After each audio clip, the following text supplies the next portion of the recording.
My name is Claire Sterling. I'm 33 years old, and I live in Westchester County, New York. On our anniversary night, my father-in-law kept insulting me. But when I finally spoke back, my husband slapped me hard across the face in front of 600 guests.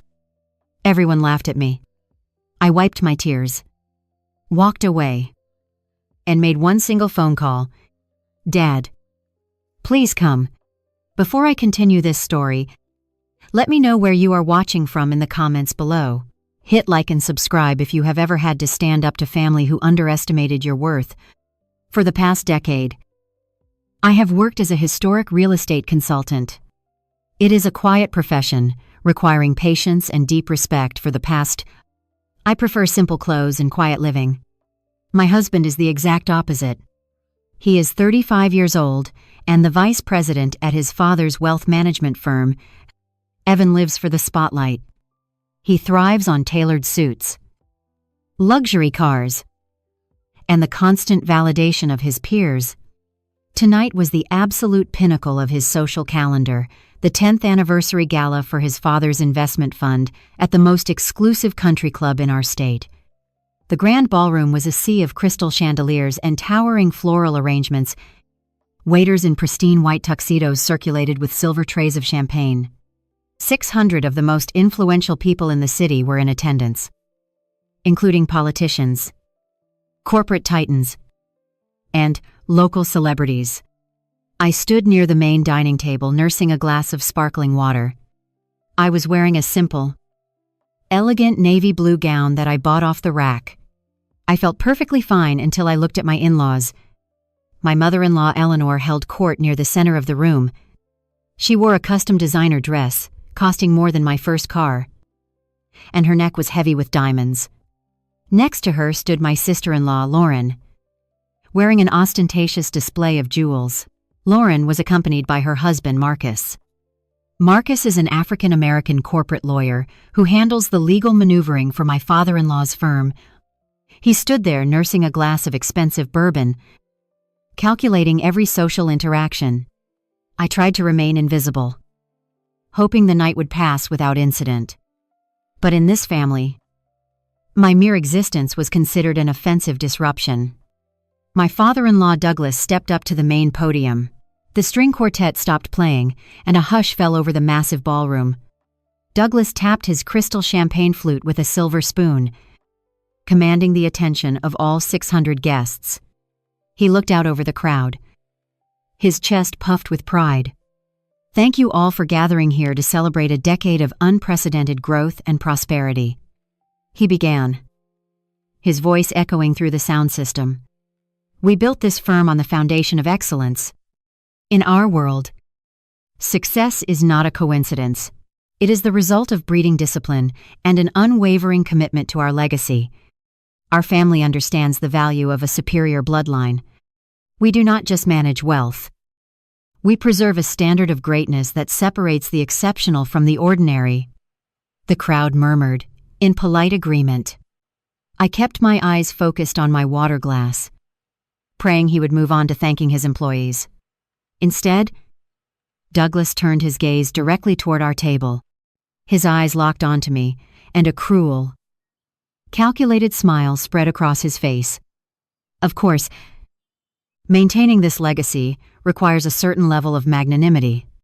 He continued, his voice taking on a mocking, theatrical tone. We must always remember to give back to those less fortunate. My son Evan has always taken our philanthropic mission to heart. In fact, his dedication to charity is so profound that he brought it right into our own home. A few people in the crowd chuckled uncertainly, not quite understanding where he was going with this. Douglas raised his glass higher, gesturing directly at me. 10 years ago, Evan could have chosen a partner from any of the prominent families in this room, but instead, he chose to elevate a woman from absolute zero, a woman who spends her days digging through the dirt of old houses pretending to be a professional. He gave her a name, a lifestyle, and a place at this table. It takes a truly generous man to overlook such a stark lack of pedigree and try to polish a stone, hoping it might shine like a diamond. So, let us raise a glass to Evan and his relentless commitment to charity. The words hung in the air, dripping with venom. I stood frozen, my face burning with a humiliation so profound it felt like a physical weight crushing my chest. I looked around the ballroom, hoping anyone would realize how incredibly inappropriate and cruel this was. But I did not find any sympathy. Instead, the ballroom erupted in laughter. 600 elite guests, the supposed cream of society, were laughing at me. I looked at Eleanor, and she was openly smirking, hiding her amusement behind a crystal goblet. Lauren giggled loudly, leaning into Marcus, who simply shook his head and took another slow sip of his drink, his face completely devoid of empathy. My last hope was Evan. I turned to my husband, the man who had promised to love and protect me. I waited for him to step forward, to take the microphone, to defend his wife, and demand respect. I waited for him to prove that our 10-year marriage meant more to him than his father's toxic approval. But Evan did not look angry. He did not look defensive. He looked at his father, then looked at the laughing crowd and smiled. Evan raised his glass high in the air, turned toward Douglas, and clinked his glass in absolute agreement. In that truly sickening moment, I realized that I was entirely alone, and my husband was my absolute greatest enemy. The applause and laughter continued to echo against the vaulted ceilings of the ballroom. I stood perfectly still. Once I might have cried, but tonight the absolute betrayal in Evan's eyes changed something fundamental inside my chest. The warmth of a decade of marriage instantly evaporated, leaving only cold, hard clarity. I looked at my husband smiling alongside his father, and I felt absolutely nothing for him. To my left, a small jazz band had set up a microphone on a sleek silver stand. I did not run. I did not cry. I walked with slow, deliberate steps toward that microphone. My navy blue gown brushed against the polished marble floor. Guests watched, expecting an embarrassed exit. Eleanor nudged Lauren, pointing a manicured finger in my direction. They were waiting for my complete humiliation to conclude. I reached the silver stand and gripped the microphone. The cold metal grounded me. I tapped the microphone twice. The sharp thud echoed over the sound system, instantly cutting through the symphony of elitist laughter. 600 faces turned back toward me. Douglas frowned, annoyed by the interruption. Evan lowered his champagne flute, his brow furrowing in confusion. I took a deep breath. My voice projected clear and unwavering across the massive ballroom. Thank you, Douglas, for that incredibly illuminating toast, I said, keeping my tone perfectly polite and measured. It is true that my background is different from yours. I spend my days evaluating old structures, identifying rot in the foundations, and saving things that are on the verge of total collapse. I paused, letting the words hang in the air. The crowd remained silent. Unsure of my intent, I looked directly at my father-in-law. Douglas's arrogant smile began to falter. And speaking of structures on the verge of collapse, I continued, I think it is only fair to mention exactly how far my charity extends in this family. You see, my little renovation business, as you call it, was actually quite busy last month. In fact, we were so busy that I was able to personally wire $200,000 directly into Evan's primary trading account. A collective gasp rippled through the front tables. I did not break eye contact with Douglas. Yes, I said loudly, ensuring everyone could hear me. 200美元. 000 of my hard-earned dirt-digging money was wired just in time to cover a massive margin call.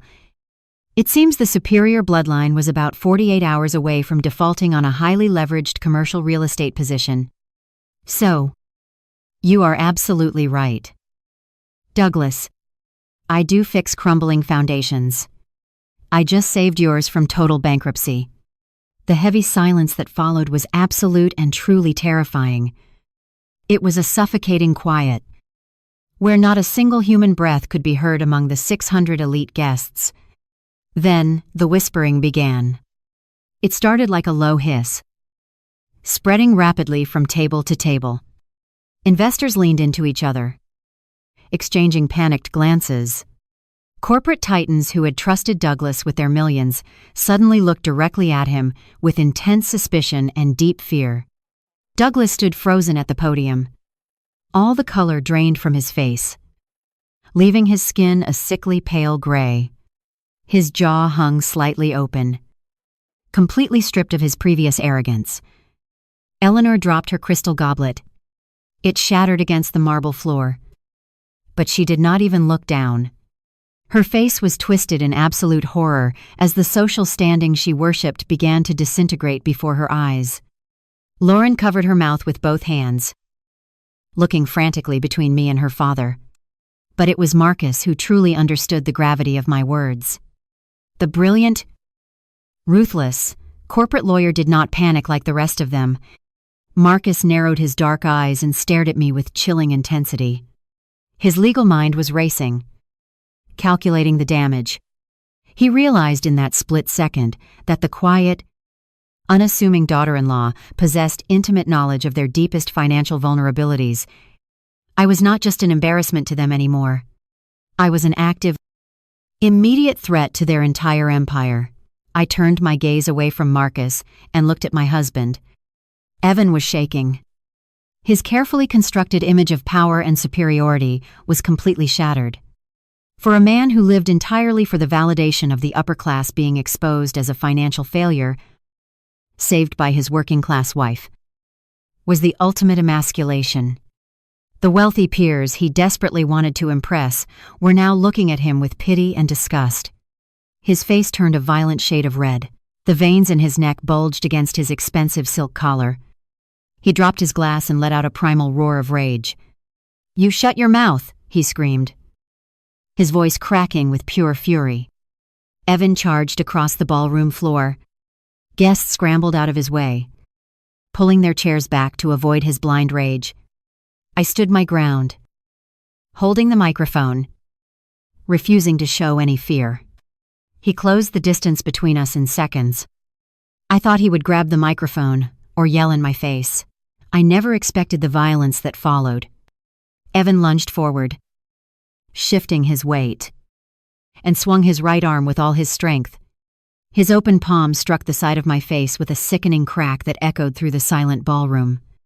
The force of the blow was staggering. A burst of white light exploded in my vision, and the metallic taste of blood instantly flooded my mouth. The impact lifted my feet off the marble floor. I spun backward, completely out of control. Directly behind me stood a massive 10-tier champagne tower, glowing under the ballroom spotlights. I crashed heavily into the display. Hundreds of crystal glasses shattered in a spectacular explosion of glass and expensive vintage champagne. The sharp shards rained down around me as I collapsed onto the soaking wet marble floor, entirely surrounded by the wreckage of their perfect celebration. The sharp sting of broken crystal sliced through the thin fabric of my gown. Champagne soaked my skin, mixing with the metallic taste of blood pooling in my mouth. I lay there for a fraction of a second, staring up at the vaulted ceiling. The silence in the ballroom was absolute. Not a single person stepped forward. 600 elite guests simply watched me bleed. I pushed myself up onto my hands and knees, ignoring the sharp glass digging into my palms. My ears rang from the force of the slap, but my vision remained completely clear. I looked toward the front tables. Lauren stood there, her hand covering her mouth as a sharp, cruel laugh escaped her lips. She found my physical humiliation genuinely entertaining. Beside her, Marcus did not smile or flinch. The brilliant corporate lawyer simply raised his glass of bourbon, took a slow, deliberate sip, and watched me with absolute cold detachment. He was already calculating the legal fallout. I forced myself to stand, Champagne dripped from my ruined dress. Pooling on the marble floor, I wiped the blood from my lower lip with the back of my hand. I did not rush. I picked up the microphone from the wreckage. I looked Evan dead in the eye. He was breathing heavily. His fists clenched, still trying to project power. But his eyes betrayed his sheer panic. I dropped the microphone. It hit the marble with a deafening screech of feedback. Then I turned and walked away. I kept my head held high, forcing every single guest to step aside and clear a path for me. The heavy wooden doors of the ballroom swung shut behind me, cutting off the suffocating whispers. The grand corridor of the country club was deserted. I walked past ornate oil paintings and gilded mirrors, leaving a trail of wet footprints and shattered crystal behind me.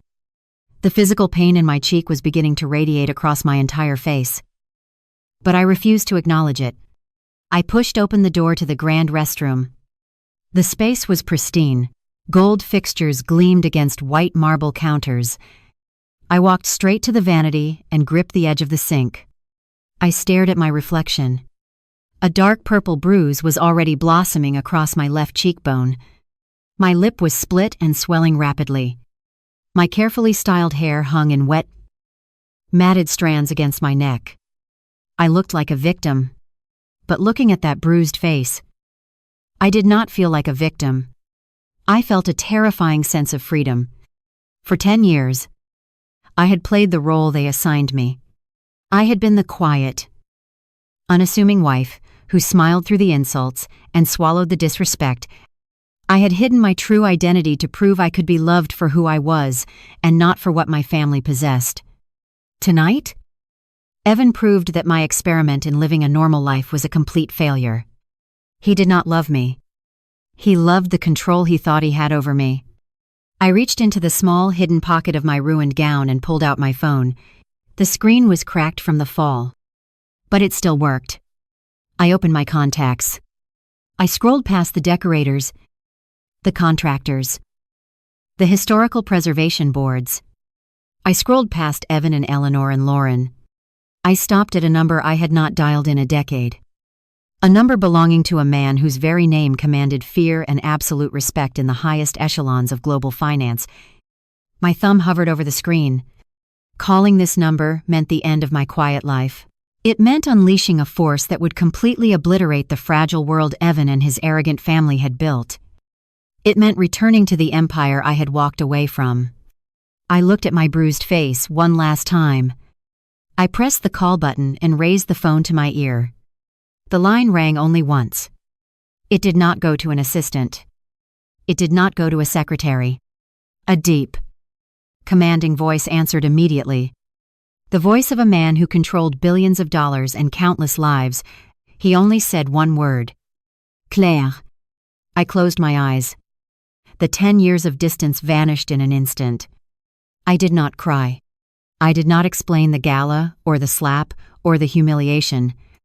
I only spoke 3 words. Dad. Please come. The line went dead. He did not ask questions. He did not need details. Sterling Global operated with swift, devastating efficiency, and my father was the architect of that power. I lowered the phone and set it on the marble counter. I turned on the gold faucet and splashed freezing cold water onto my face. The sting of the cold against my split lip brought me back to the immediate reality of the night. I grabbed a thick white towel and began drying my arms and neck. The soft fabric snagged on a piece of crystal still embedded in my skin. I pulled it out and tossed it into the sink. I was no longer the charity case they brought to their anniversary gala. I was the heir to an empire they could not even begin to comprehend. Suddenly my cracked phone screen lit up. A sharp buzz echoed against the marble walls of the pristine bathroom. I picked up the device and looked at the notification. It was a text message from Evan. I swiped the screen and read the words he had typed in his blind, arrogant rage. He wrote, "Do not bother coming back to my house. You are getting nothing. Marcus is already drafting the papers." I read the cruel message twice, making sure I memorized every bitter syllable.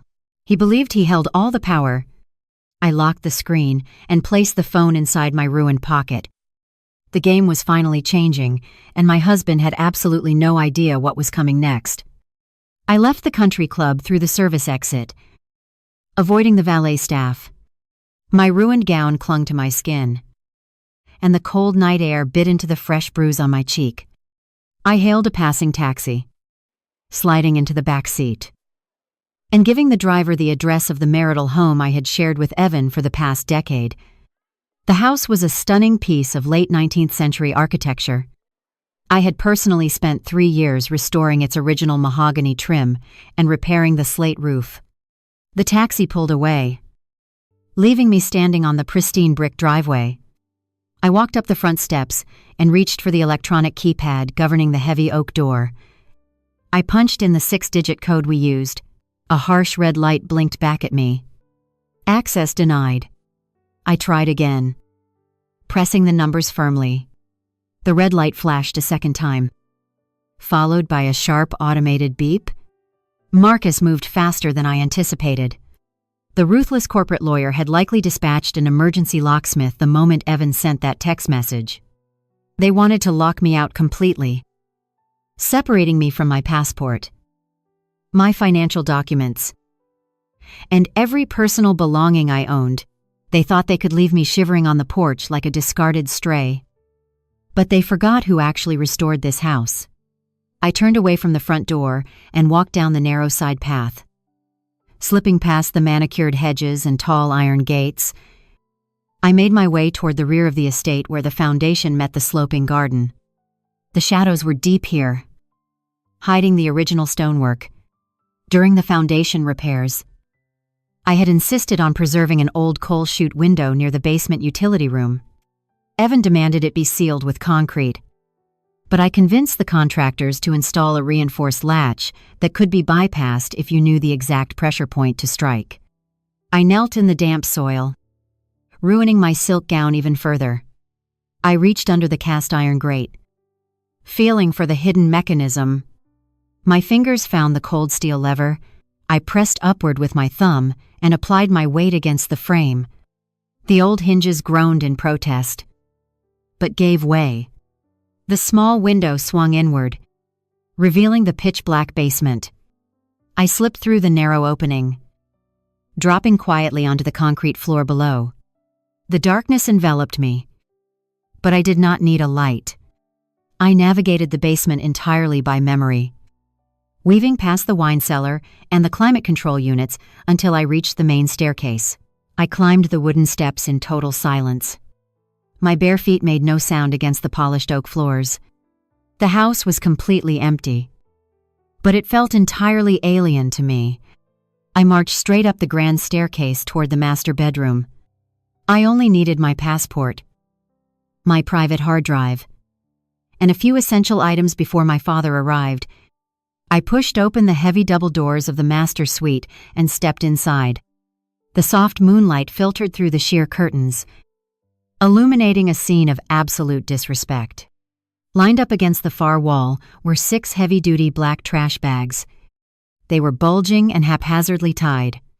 Some of my clothes spilled out of the top of the nearest bag. My expensive silk blouses, my tailored work trousers, and my favorite cashmere sweaters were stuffed into the garbage like worthless refuse. Evan had not packed my things. He had thrown them away. He wanted to erase my presence from this house as quickly and brutally as possible. I walked over to the bags feeling a surge of cold clinical anger rather than sorrow. I knelt down to retrieve a practical pair of jeans and a dark turtleneck sweater I needed to get out of this torn, bloody gown. As I pulled the sweater from the plastic bag, my eyes drifted toward our king-sized bed. The duvet was pulled back, revealing the expensive white sheets. I stepped closer, noticing a splash of vibrant color resting near the pillows. It was a piece of crimson lace lingerie. It was small, delicate, and completely foreign to me. I stared at the garment lying casually on the bed where I had slept for the past 10 years. The reality of the situation locked into place. Evan was not just a financial failure and an abusive husband. He had been carrying on an affair right here in our own home. He brought another woman into the space I painstakingly restored. He let her sleep in our bed while I was out working to save his arrogant family from financial ruin. I picked up the crimson lace between my thumb and index finger. It felt cheap. The sheer audacity of his betrayal was staggering. He wanted me out tonight. Not just to punish me for humiliating his father, but because he planned to bring this woman back to our home. I dropped the lingerie back onto the pillows. I calmly pulled off my ruined gown, letting the torn silk pool around my ankles. I pulled on my jeans and the dark cashmere sweater, relishing the warmth of the dry clothing. I walked to my private safe, hidden behind a false panel in the walk-in closet. I entered the biometric code and retrieved my passport and the encrypted hard drive containing all my independent business assets. I zipped my few belongings into a single leather duffel bag. I slung the strap over my shoulder, ready to leave this toxic prison forever. But before I could take a step toward the hallway, a sharp mechanical sound echoed from the ground floor. The electronic deadbolt on the front door whirred and clicked, heavy brass tumbling out of the locking mechanism.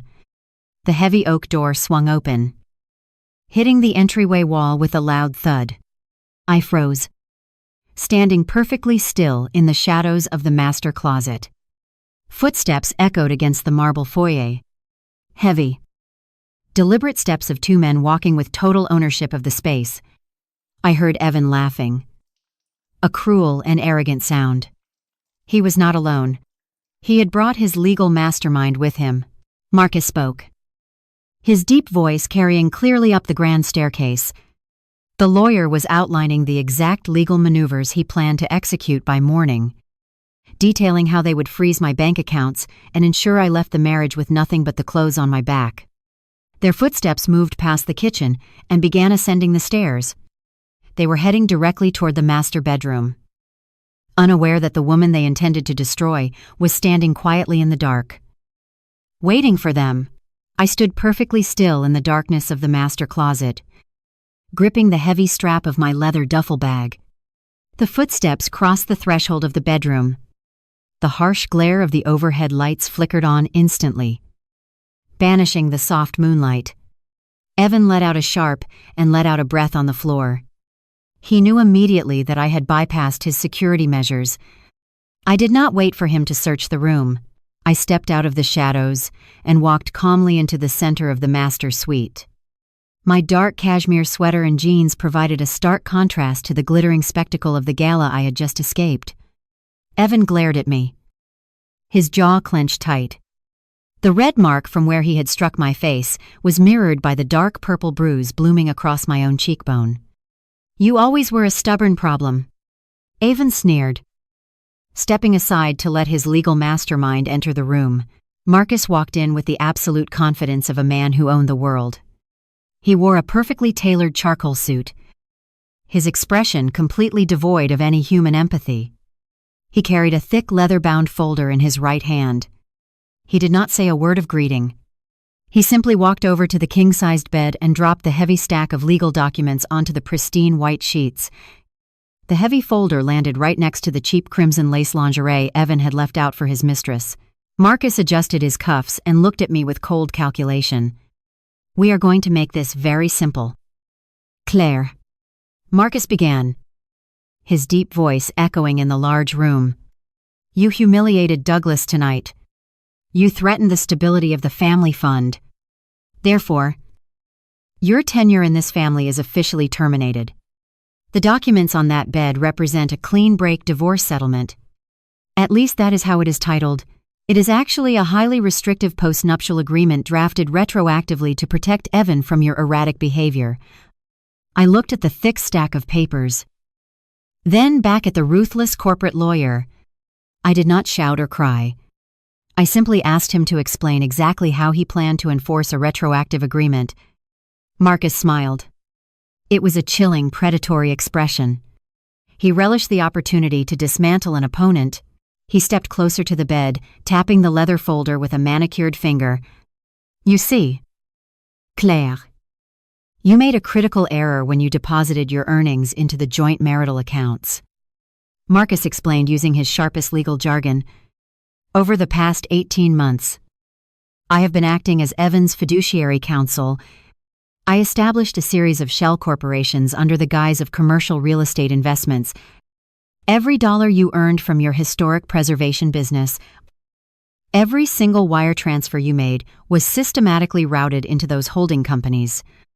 We then executed a series of strategic internal loans that intentionally defaulted on paper.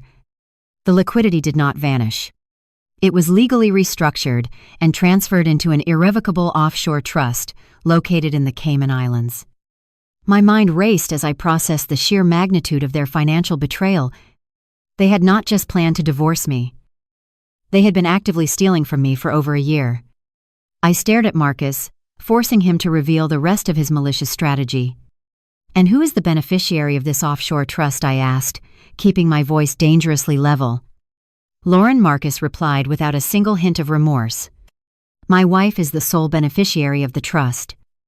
Your life savings, your business profits, and every asset you brought into this marriage now legally belong to her. The accounts are entirely boxed out, shielded by international privacy laws. You have absolutely zero legal claim to your own money. You are completely bankrupt."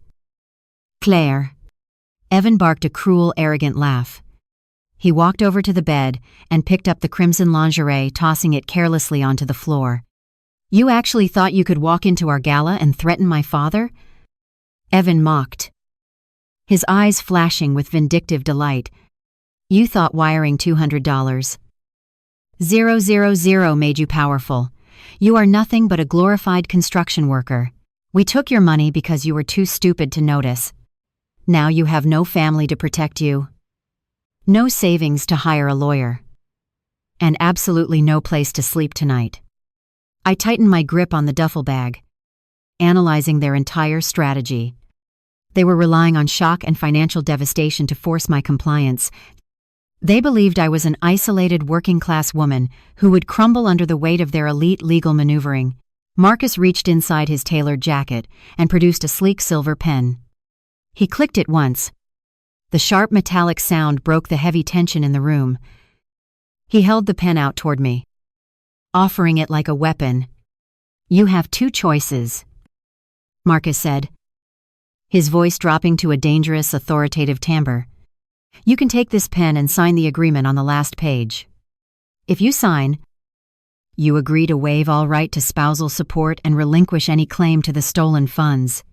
In exchange, Evan is graciously offering you a $5,000 relocation fee. That is enough to rent a cheap apartment and start your pathetic life over somewhere else. You take the money and you walk out that door tonight." "And my second choice?" I asked, refusing to break eye contact with him. Marcus stepped forward, his tall frame looming over me. He shoved the silver pen closer to my bruised face. "If you refuse to sign today, I will bury you in endless litigation, ensuring every dollar you make is garnished to pay our legal fees. Sign this. Take the $5,000 relocation fee and walk away, or I will personally bury you in so much litigation. You will be paying legal fees until you are 70. I did not reach for the silver pen. I looked at Marcus and then shifted my gaze to the thick leather-bound folder resting on my ruined bed. I reached out and picked up the heavy stack of documents.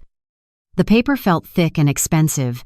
I flipped open the cover and began reading the clauses Marcus had so meticulously drafted.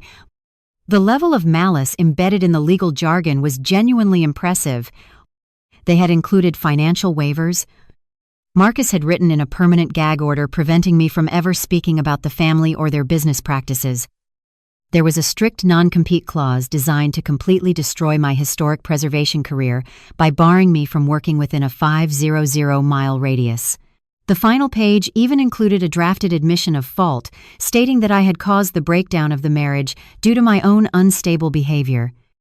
They wanted to strip me of my money, my career, my voice, and my sanity.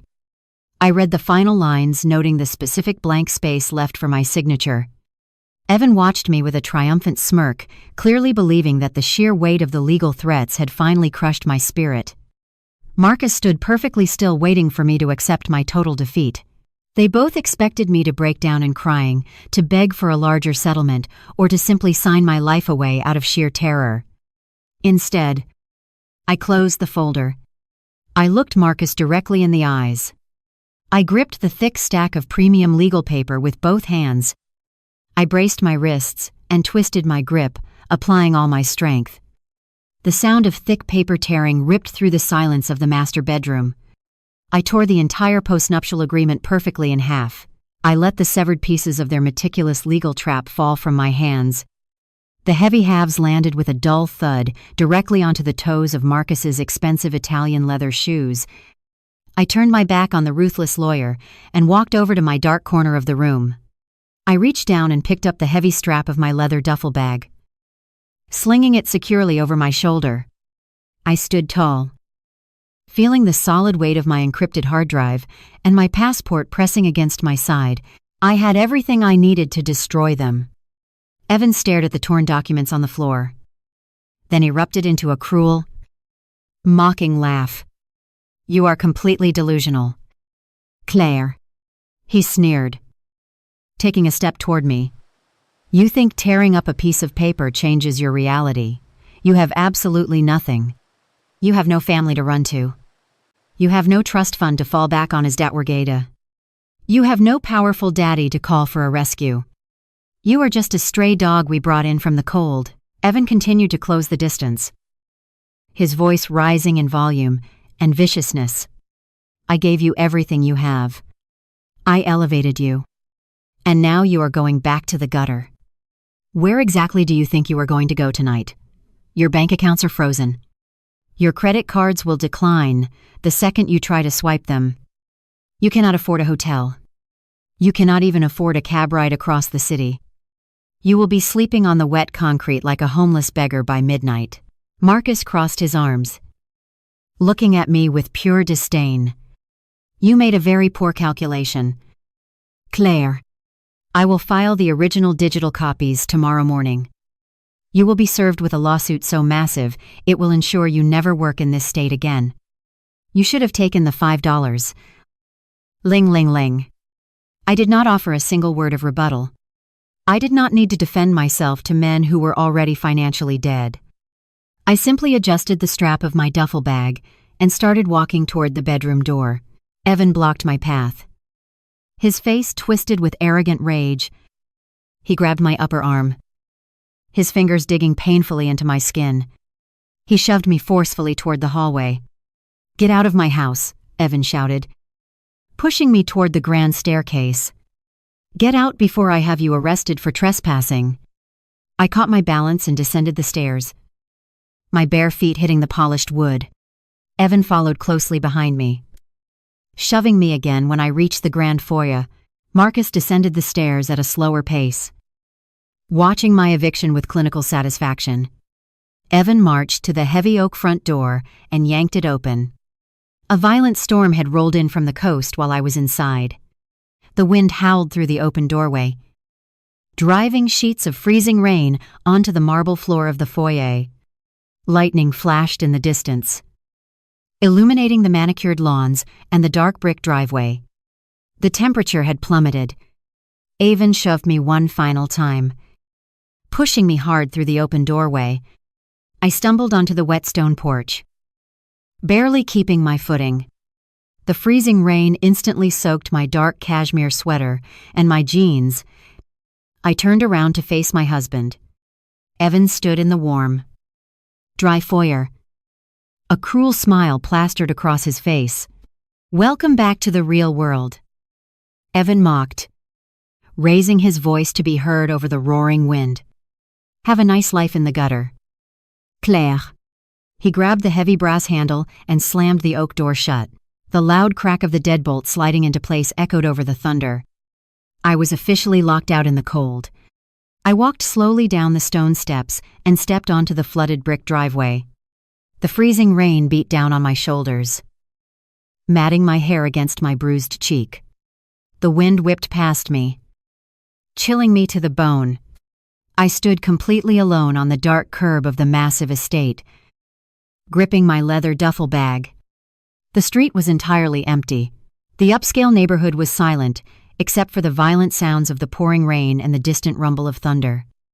Evan and Marcus were inside, drinking bourbon and celebrating my destruction. They believed I was utterly defeated. I stared down the long, dark street, refusing to shiver.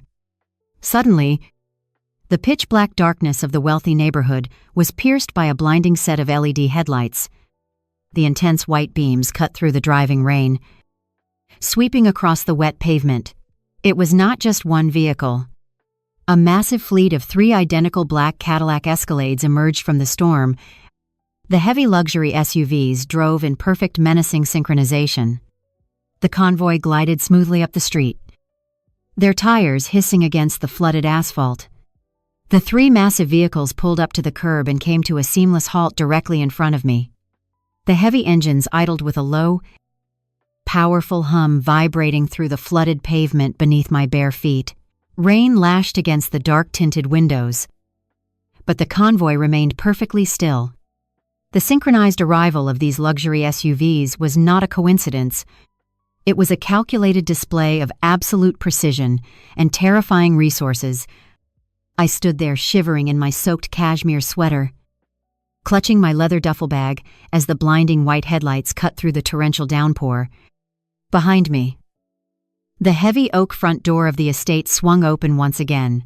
Evan and Marcus stepped out onto the sheltered stone porch, drawn by the sudden illumination of the street. They had likely expected to see me crawling away into the darkness or begging on my knees. Instead, they found me illuminated by a fleet of vehicles that cost more than their combined annual salaries. I could hear Evan scoffing over the roaring wind, clearly assuming this was some sort of mistake or a lost motorcade making a turn in his exclusive neighborhood. He leaned against the brick pillar, crossing his arms with arrogant amusement. Marcus stood beside him, his sharp legal mind already trying to process the highly unusual disruption. The rear door of the lead Escalade swung open.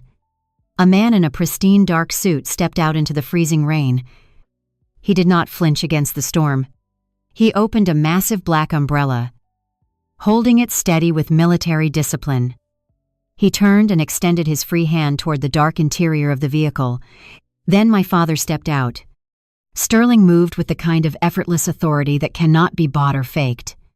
He wore a charcoal overcoat layered over a bespoke midnight blue suit. He did not rush. He did not look around the neighborhood with the desperate curiosity of a man trying to gauge his social standing. He already owned the world, and his posture demanded immediate submission from everything around him. He walked toward me, his leather shoes stepping directly into the freezing puddles without a single moment of hesitation. The security guard kept the umbrella perfectly centered over his head, shielding him from the violent storm. I had not seen my father in a decade. I had walked away from his towering empire because I wanted to prove I could build a life entirely on my own merits. I wanted to be loved for my hard work and my character, not for the billions attached to my last name. Looking at him now, I realized how incredibly foolish my experiment had been. Sterling stopped 2 feet in front of me. The icy rain was instantly blocked by the wide canopy of the black umbrella. My father did not look at the massive house behind me. He did not look at the expensive cars in Evan's driveway. He only looked at me. His sharp dark eyes scanned my soaked clothes, my shivering frame, and my bare feet standing on the freezing concrete. Then his gaze locked onto the left side of my face. He saw the dark purple bruise blooming across my cheekbone. He saw my split lip. The temperature under that umbrella seemed to drop another 20 degrees. I watched the muscles in my father's jaw clench. A terrifying silent fury radiated from him so intensely that the security guard beside him visibly stiffened. Sterling was a man who dismantled global corporations before breakfast. Seeing his only daughter physically assaulted pushed him to the absolute edge of his legendary restraint. But he did not yell. He did not charge the porch. He simply unbuttoned his heavy cashmere overcoat and slipped it off his shoulders. He stepped forward and wrapped the thick, warm fabric around my shivering shoulders. The coat smelled of cedar and expensive cologne. providing an instant shield against the biting cold. He pulled the lapels tight across my chest.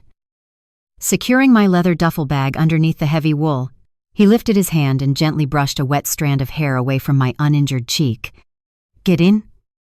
"Sweetheart," Sterling said, his voice a low vibrating rumble that carried absolute finality. "Their game is over." On the stone porch, Evan let out a loud mocking laugh, trying to assert his dominance over a situation he fundamentally did not understand. He stepped forward to the edge of the stairs, cupping his hands around his mouth to shout over the storm. "Who is this Claire even?" yelled his voice, dripping with condescension. "Did you call a taxi service to come rescue you from the gutter? You are going to need a lot more than a fancy ride to save you from what we are filing tomorrow morning." Sterling finally shifted his gaze. He looked past me, staring directly at the man who had just struck his daughter. My father did not shout back. He did not offer a single word of rebuttal or threat. He simply looked at Evan with the absolute cold disgust, usually reserved for a cockroach. The sheer weight of that silent stare was devastating. Evan actually took a physical step backward, his arrogant smile faltering under the crushing intimidation of a true apex predator. Marcus stopped leaning against the pillar, his posture going rigid as he recognized the unspoken power radiating from the street. My father placed a firm hand on my back and guided me toward the open door of the Escalade. I climbed into the warm leather interior, pulling my legs inside. Sterling slid in right beside me, taking the seat next to mine. The security guard closed the heavy armored door, shutting out the howling wind and the freezing rain entirely. The cabin was silent, incredibly warm, and completely secure. Without a single command being spoken, the convoy began to move. The three massive vehicles accelerated smoothly, gliding away from the curb in perfect unison. I looked out the tinted window as we drove away, leaving Evan and Marcus standing on the porch of the house I had spent a decade restoring. They were shrinking rapidly into the distance, looking small and entirely insignificant against the dark backdrop of the storm. They thought they had won. They thought they had stripped me of everything. Back on the wet stone porch, Evan scoffed, shaking his head as the taillights disappeared around the corner. "She is pathetic," Evan muttered. Turning back toward the heavy oak door, she probably begged some high-end car service to let her ride on credit. It does not matter. The post-nuptial agreement stands. She is entirely bankrupt by morning. Let us go finish that bourbon.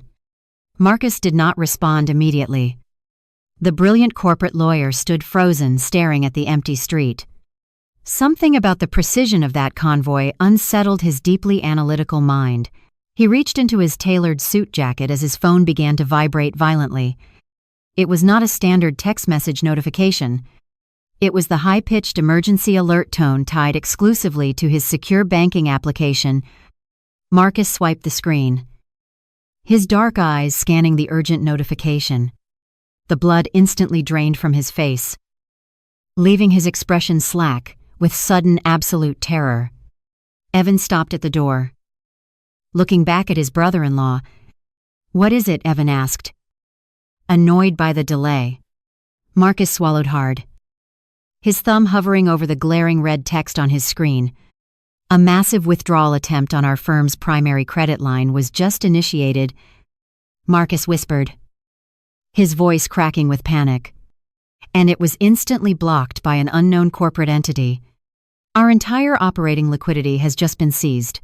The heavy armored doors of the Escalade insulated us entirely from the violent storm outside and the financial panic I knew was erupting on my former front porch."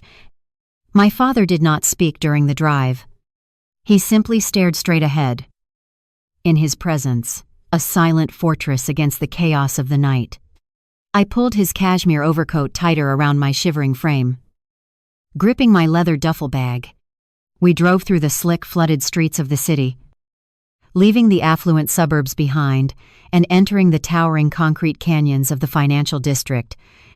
The convoy descended seamlessly into a highly secured underground parking facility Steel gates rolled shut behind us, locking out the world. A private elevator whisked us upward, ascending 60 floors without a single sound. The polished steel doors parted to reveal my father's $50 million penthouse. It was a masterpiece of modern architecture spanning the entire top floor of the skyscraper. Floor-to-ceiling glass walls offered a panoramic view of the storm-battered city. The interior was a study in perfectly calculated luxury, featuring dark slate floors, rare obsidian accents, and austere minimalist furniture that projected absolute power. A small team of staff was already waiting, having been alerted the moment my father's motorcade picked me up. A quiet, efficient woman guided me into a massive guest suite. She took my soaked clothes and handed me a plush robe, followed by a perfectly tailored pair of dark trousers and a heavy silk blouse. The dry garments felt like armor against my chilled skin. When I emerged back into the main living area, a steaming cup of Earl Grey tea was waiting for me on a glass table. Alongside the table stood a man carrying a medical bag. My father never left anything to chance, and he had summoned his personal concierge physician. The doctor worked in total silence. He carefully examined my jaw, checking for fractures before applying a specialized cooling gel to the dark purple bruise blooming across my cheekbone. The stinging pain began to recede, almost immediately replaced by a dull, manageable ache. The doctor packed up his bag, gave my father a sharp nod, confirming I was structurally sound, and quietly exited the penthouse. I stood by the massive windows looking out at the lightning striking the distant skyscrapers. I held the warm teacup in both hands, letting the heat seep into my bones. Sterling walked up behind me, holding a crystal tumbler of scotch. He did not look at the storm. He looked at my reflection in the glass. 10 years. Claire, he said, his deep voice cutting through the quiet hum of the penthouse climate control. 10 years you spent playing house with parasites. You rejected your seat at the board. You rejected the security detail. You rejected your own name. I turned to face him, feeling the familiar weight of our old arguments rising to the surface. I wanted to build something very real. Dad, I replied, keeping my voice steady. I wanted to know what it felt like to create a legacy with my own 2 hands. Without the shadow of Sterling Global looming over every achievement, I wanted to find a man who loved me for my mind and my character. Not because marrying me meant access to a $1 billion trust fund. My father took a slow sip of his scotch. His dark eyes locked onto mine. And did you find that genuine love? Claire, did your little experiment in playing a working-class citizen yield the results you anticipated? The words stung because they were absolutely true. My 10-year marriage was a complete fabrication. Evan had not loved my character. He had tolerated me because I was useful. He enjoyed playing the wealthy benefactor to a woman he believed was beneath him socially. When my usefulness shifted, when I dared to expose his financial incompetence in front of his elite peers, his affection instantly transformed into physical violence and legal theft. He stripped me of the modest savings I had built digging through the dirt of old houses. I looked down at the dark slate floor.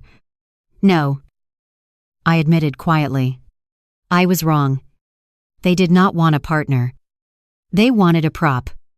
And when I stopped being a convenient prop, they locked me out in the freezing rain and tried to steal everything I earned. Sterling set his crystal tumbler down on the glass table with a sharp, decisive clack. He walked over and stood directly in front of me, placing his hands squarely on my shoulders. His gaze was intense, burning with the kind of ruthless protectiveness that built empires. You are a Sterling, he stated firmly. We do not tolerate disrespect, and we absolutely do not allow thieves to walk away with our assets. You wanted to prove you could survive in the real world. You survived. But survival is for the weak. We do not just survive, we can care. He stepped back and picked up a sleek silver iPad from his desk. He walked back and held the device out to me. "You tried it your way." "Claire," my father said, his tone shifting from parental concern to pure corporate warfare. "Now we will do it mine." I took the tablet from his hands. The screen was illuminated with a live, high-level financial dashboard, and in Ediviv, it was not a public stock ticker. It was a proprietary back-channel data feed assessing the internal liquidity of Douglas's wealth management fund. The charts were flooded with red lines. I scrolled past the initial summaries absorbing the raw data. Marcus and Evan had been desperately shuffling money through shell corporations trying to hide their toxic assets.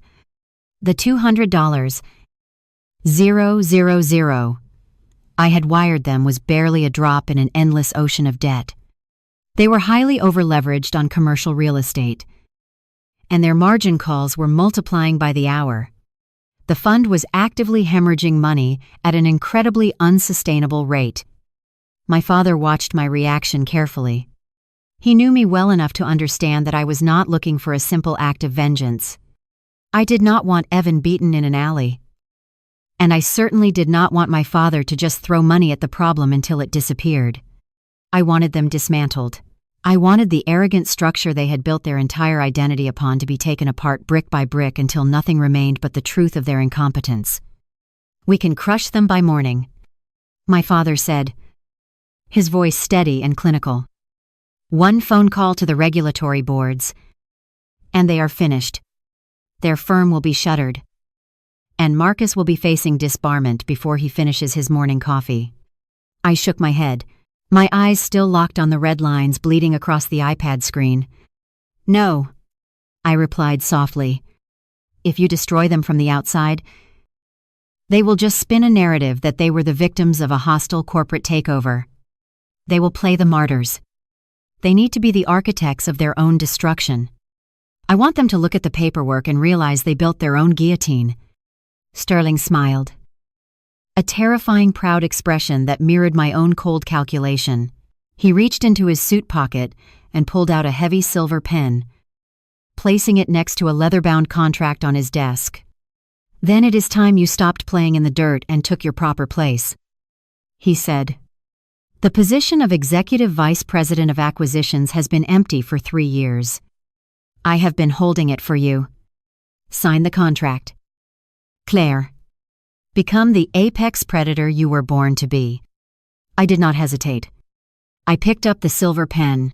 It felt significantly heavier than the cheap plastic one Marcus had tried to force on me just hours ago. I signed my full legal name, Claire Sterling, securing my position as the second most powerful executive at Sterling Global.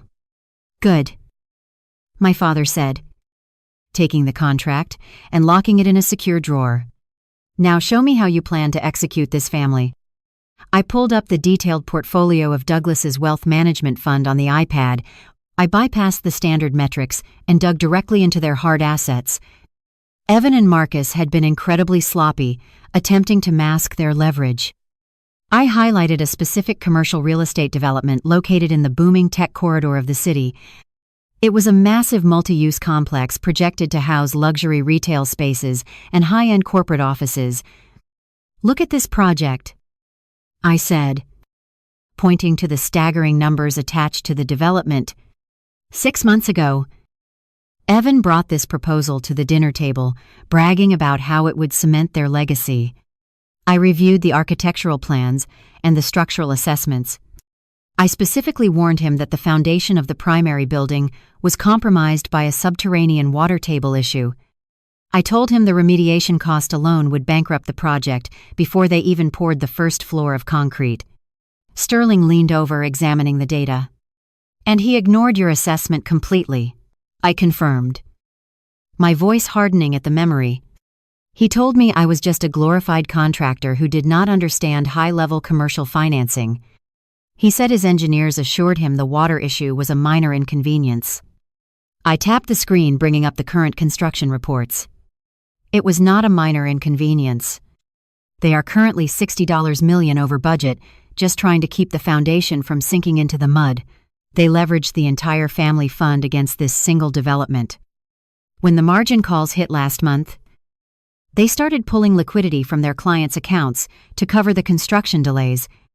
That is why they stole my money. They are bleeding cash, trying to plug a hole in a sinking ship. My father's eyes gleamed with predatory satisfaction. They violated their fiduciary duties to cover gross incompetence. It is a classic amateur mistake. But how does that allow you to dismantle them? I smiled, swiping the screen to reveal the financing structure of the failing development. Because they are out of time. Dad, the primary construction loan is due for a massive balloon payment in exactly 5 days. If they default, the bank seizes the development and the entire wealth management fund collapses under the cross-collateralization clauses Marcus so arrogantly drafted. I looked up from the screen, meeting my father's intense gaze. They are desperate. They need a massive infusion of capital immediately to avoid total bankruptcy. They are currently seeking a private equity bailout of $150 million to cover the balloon payment and keep the project afloat. Sterling crossed his arms, leaning back against his heavy mahogany desk. And who exactly are they courting for this desperate bailout? I turned the iPad around so my father could see the active communication logs intercepted by his own corporate espionage team. Douglas and Evan had been sending increasingly frantic emails and meeting requests to a single private equity titan. They believed this titan was their only hope for survival.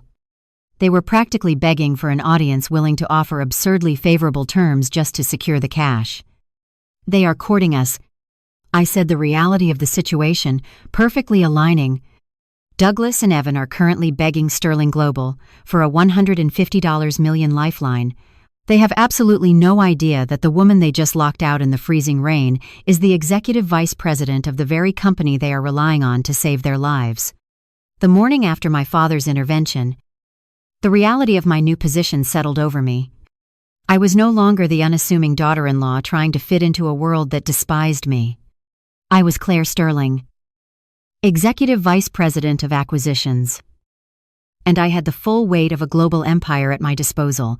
While I spent the morning reviewing the intricate financial web Deandra and Evan had woven to cover their incompetence, my former family was busy constructing a very different narrative, oblivious to the true identity of the woman they had locked out in the rain. Eleanor and Lauren launched a coordinated and vicious smear campaign across their elite social circles.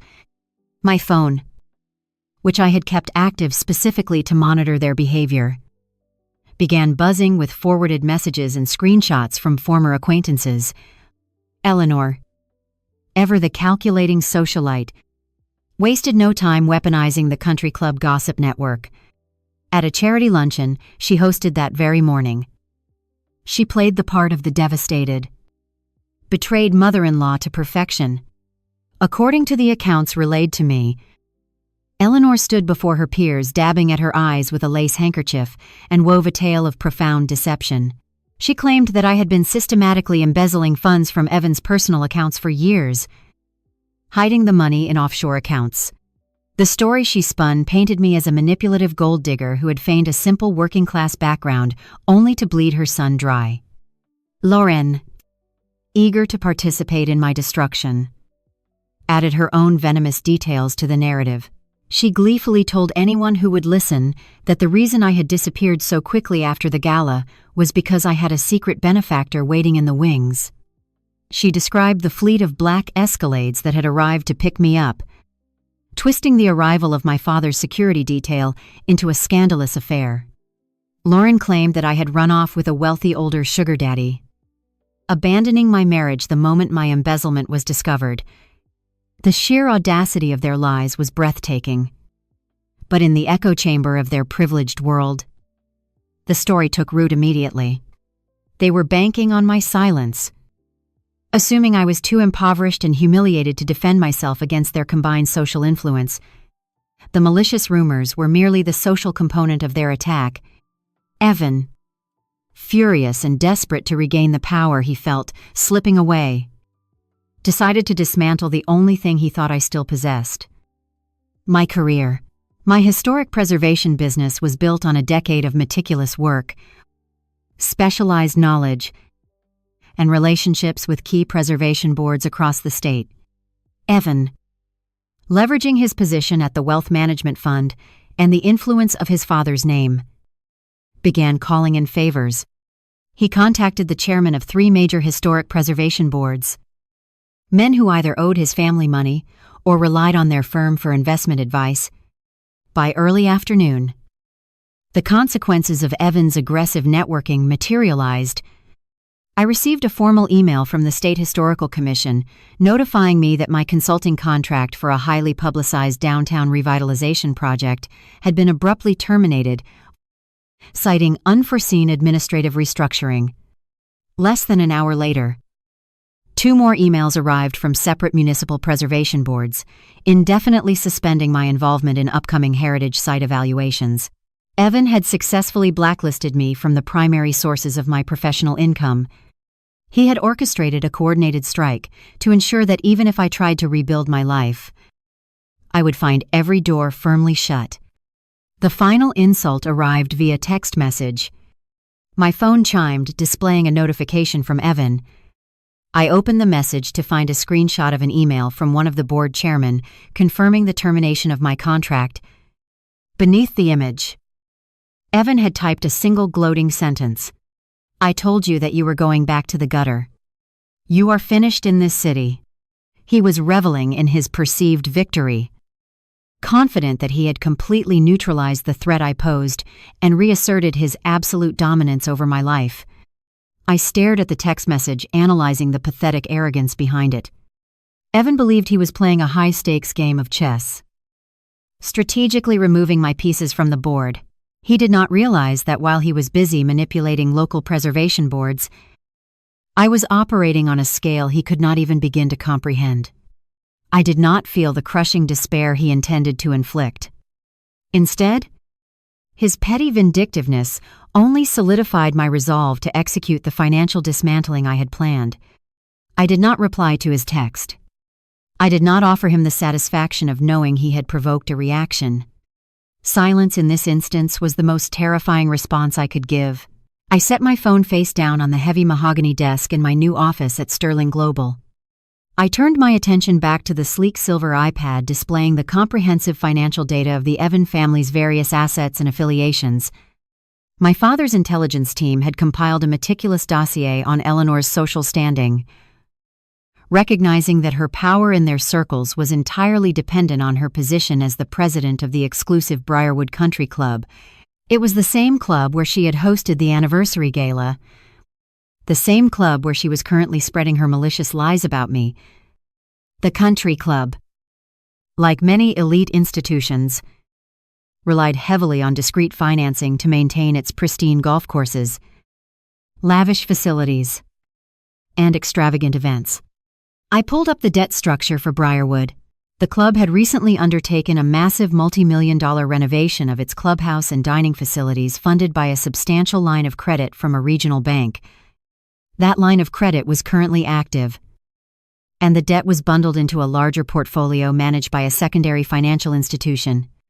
I pressed a button on the intercom connecting me directly to the acquisitions team standing by.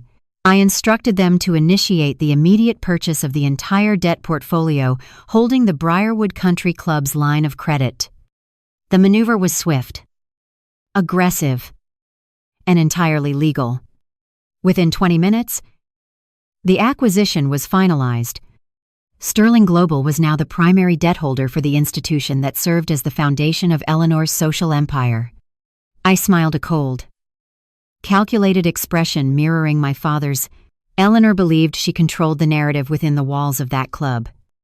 She had no idea that I now owned the walls themselves.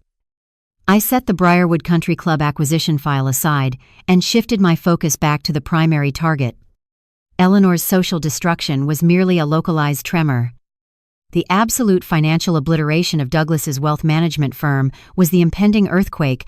I walked out of my executive office and down the glass-lined corridor to the secure financial war room at the heart of Sterling Global.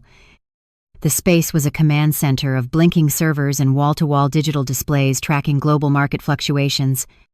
Inside, 5 of my father's most ruthless forensic accountants were already dissecting the bailout application Evan and Marcus had so desperately submitted. I took a seat at the head of the long obsidian conference table. The lead accountant, a sharp-featured man named Nathan, projected a complex web of financial transactions onto the main screen.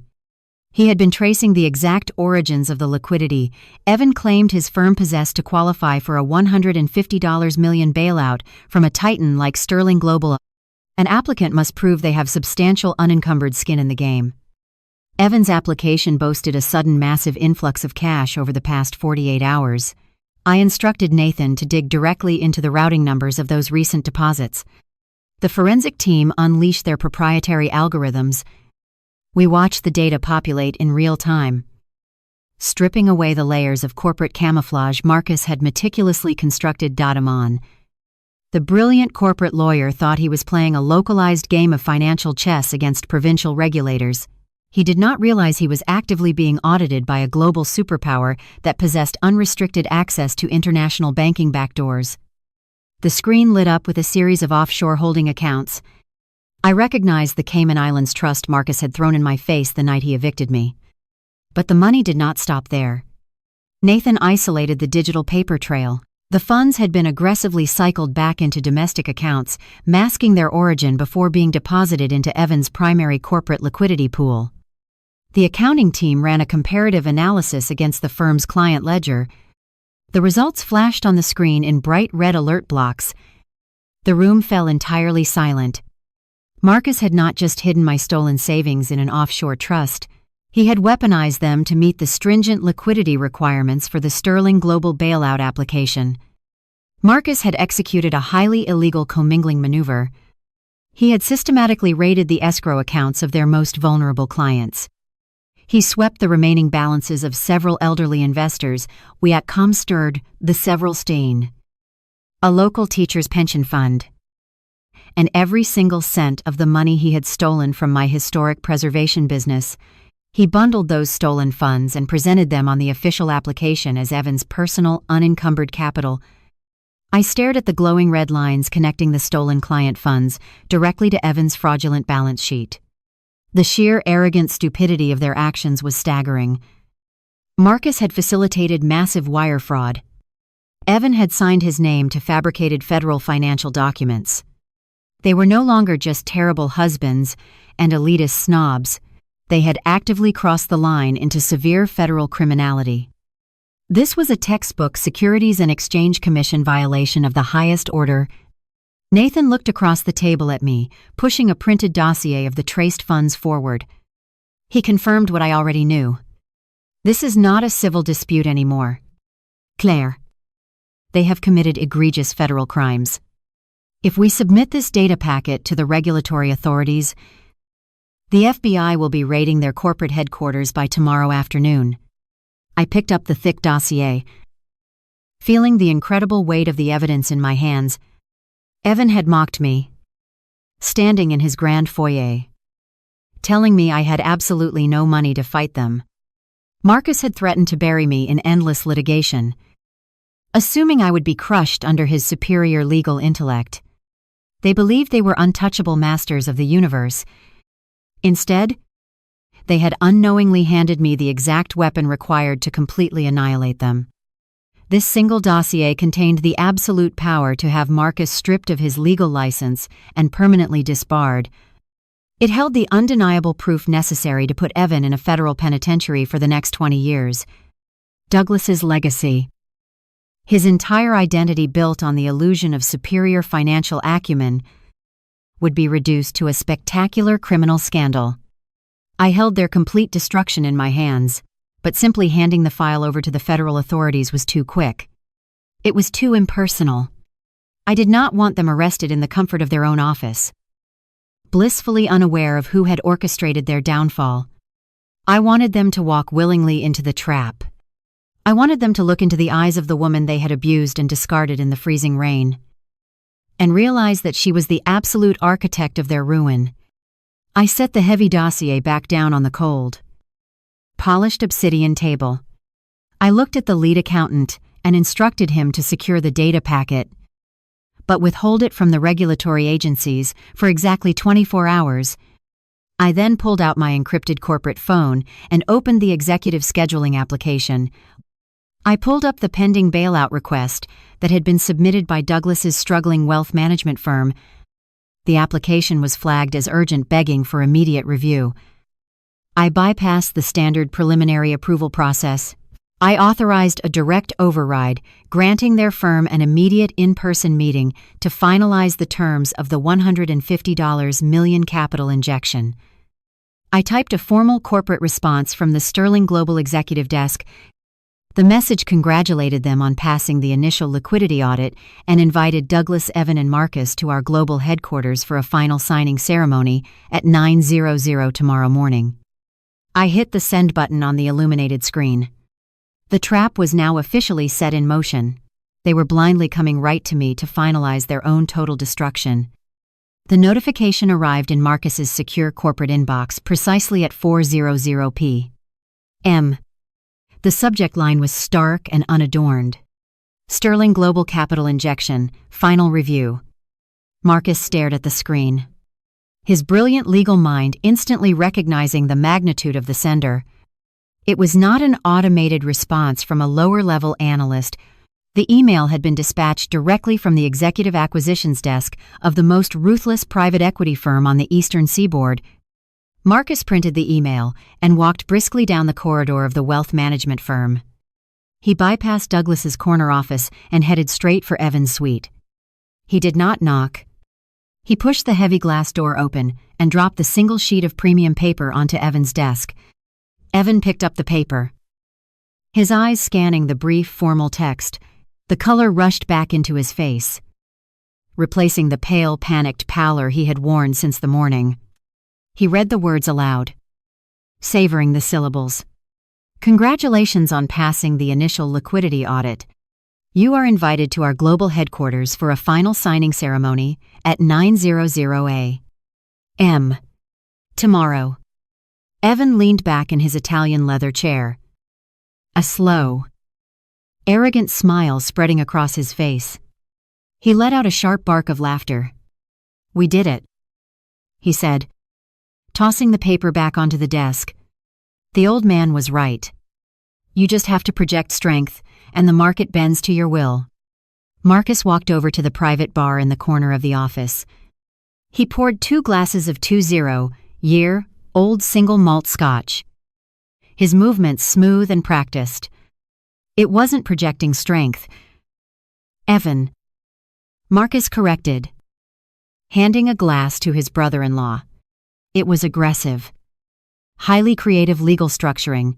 We successfully insulated the firm's vulnerabilities and presented a flawless balance sheet to the most rigorous auditors in the city. We outsmarted Sterling Global. Evan raised his glass, clinking it against Marcus's. To the superior bloodline. Evan mocked, echoing his father's disastrous toast from the night before.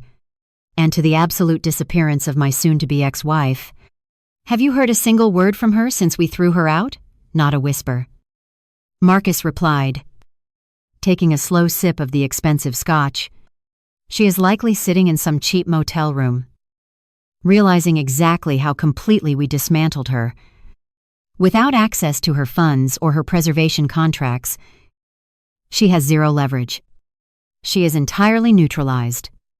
Evan walked over to his humidor and pulled out 2 premium Cuban cigars. He handed one to Marcus and clipped the end of his own. It is almost pathetic. Evan scoffed, lighting the cigar and exhaling a thick cloud of blue smoke. She actually thought wiring a couple $100,000 gave her power. She had no idea she was playing in a league where $150 million is just a signature on a piece of paper. While the men celebrated their perceived victory with scotch and cigars, Lauren was actively executing her own form of financial triumph. Marcus had texted her the moment the Sterling Global email arrived, assuring his wife that the firm's liquidity crisis was officially resolved. Armed with the absolute certainty of a massive impending bailout, Lauren felt entirely justified in rewarding herself for the stress she had endured. She bypassed her personal credit cards, which were nearing their limits, and opted for the black corporate card tied directly to the firm's executive expense account. She marched into the city's most exclusive jewelry boutique with the entitlement of a woman who believed she possessed infinite wealth. Lauren did not browse. She pointed. She selected a matching set of diamond tennis bracelets, a platinum and sapphire necklace, and a limited edition timepiece for Marcus. When the boutique manager hesitated slightly at the staggering total, Lauren simply handed over the heavy metal corporate card. "Run it," she commanded, her tone dripping with aristocratic impatience. "And have the items couriered to my estate this evening." The transaction, totaling just under $500,000, processed without a hitch, the firm's credit lines, artificially inflated by Marcus's illegal commingling of stolen client funds, readily absorbed the massive charge. Lauren walked out of the boutique, feeling utterly invincible, oblivious to the fact that she had just charged $500,000 to an account that was currently under active surveillance by federal forensic accountants. Back at the firm, Marcus returned to his office feeling a surge of absolute dominance. The Sterling Global deal was secured. His aggressive legal maneuvering had saved the family empire. There was only one loose end remaining to be tied. He picked up his phone and dialed the number he had systematically blocked from accessing any of her own assets. The call went straight to voicemail. Exactly as he anticipated, Marcus waited for the beep. "Ah, cruel," satisfied smile playing on his lips. "Claire," Marcus began, his voice dropping into its most intimidating, authoritative register. "I am calling to formally notify you that I have officially filed the divorce petition in absentia with the state court. Given your failure to respond or retain counsel, we are proceeding with a default judgment." He paused, relishing the power he held over her future. "I also want to inform you that your preservation contracts have been permanently reassigned. Your reputation in this city is entirely finished. I strongly suggest you take the $5,000 relocation fee I offered and leave the state. If you attempt to contest this divorce or contact this family again, I will personally ensure you are held liable for the entirety of our legal fees. You played a very stupid game, Claire, and you lost everything." Marcus ended the call and tossed the phone onto his desk. He checked his watch.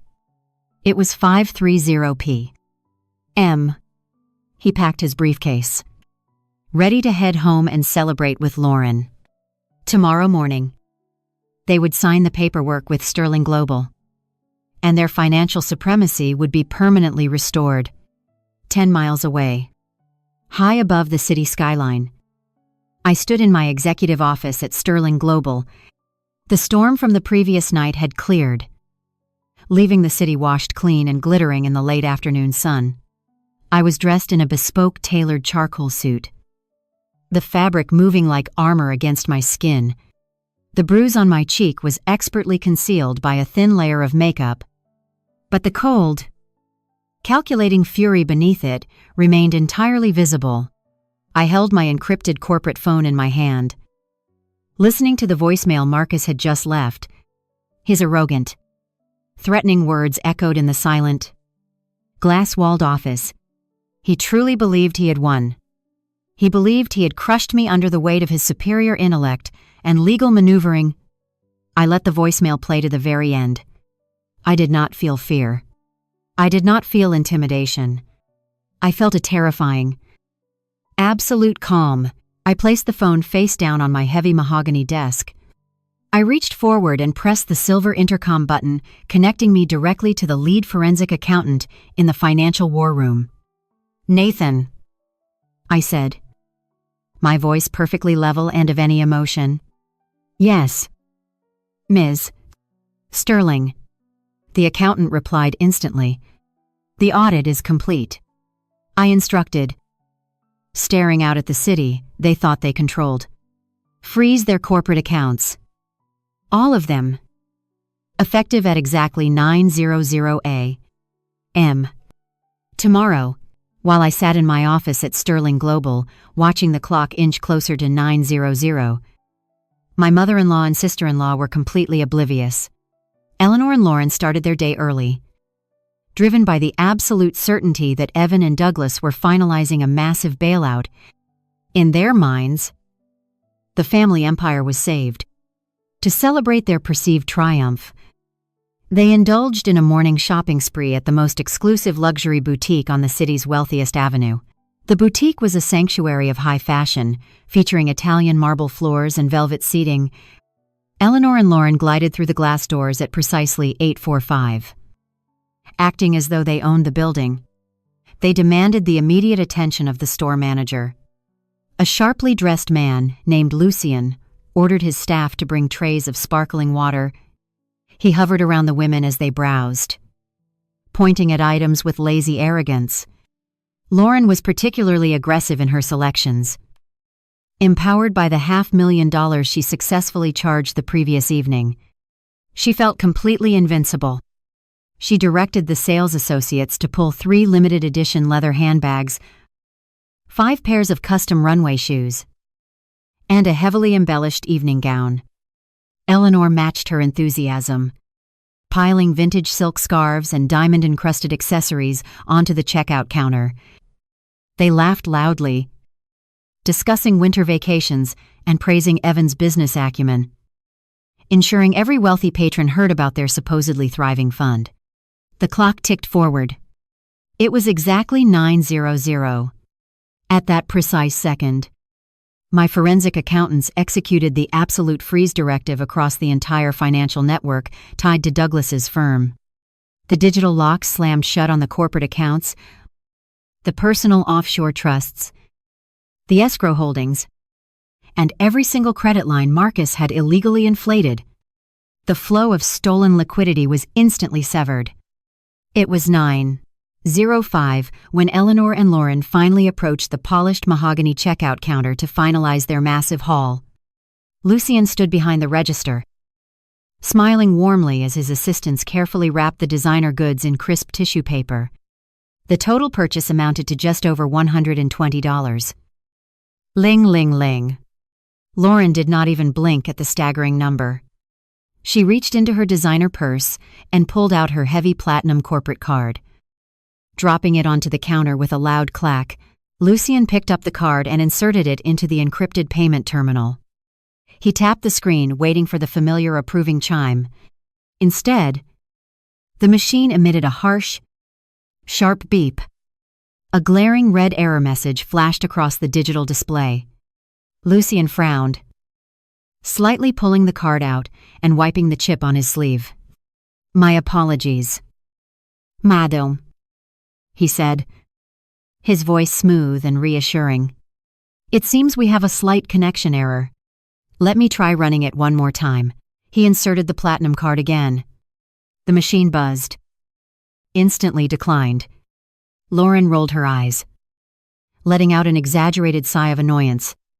"The bank is probably putting a fraud hold on it because the purchase is so large," she stated, waving her hand dismissively.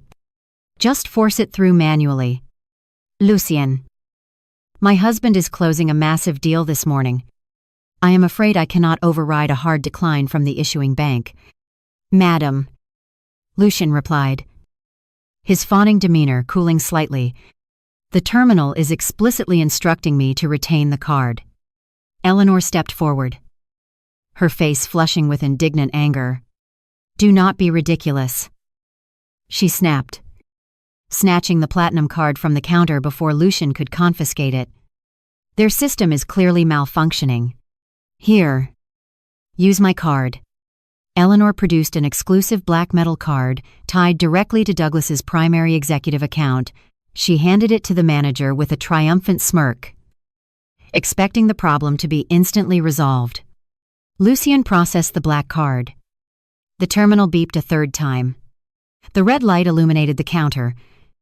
Declined. The polite smile completely vanished from Lucien's face. He placed the black card back on the mahogany surface and took a deliberate step backward. "I am very sorry. Ladies," he announced, his voice projecting clearly across the quiet boutique, "both of your primary accounts have been entirely declined by your financial institutions. Do you perhaps have another form of payment you would like to provide?" He spoke loudly enough that the other elite shoppers stopped what they were doing and turned to look. The wealthy patrons exchanged eager, whispered comments. In their hyper-competitive social circle, a declined credit card was the ultimate mark of shame. Eleanor turned a violent shade of pale. She snatched her black card off the counter, her hands trembling with a mixture of rage and sudden, terrifying panic. "This is completely unacceptable," she hissed, keeping her voice low to avoid further embarrassment. "Douglas is meeting with Sterling Global right now. I will call him and have this fixed immediately." Eleanor pulled out her phone and dialed her husband's private number. She paced nervously. The line rang repeatedly before transferring to voicemail. Douglas was sitting in my glass boardroom, entirely cut off from the outside world. Lauren felt a cold knot of dread. She pulled out her own phone, her manicured fingers shaking as she bypassed her contacts and dialed Marcus's direct line. She turned away from the staring crowd to hide her rising hysteria. Marcus answered on the second ring. He was striding confidently through the marble lobby of his law office, preparing to review the final bailout documents. "What is it?"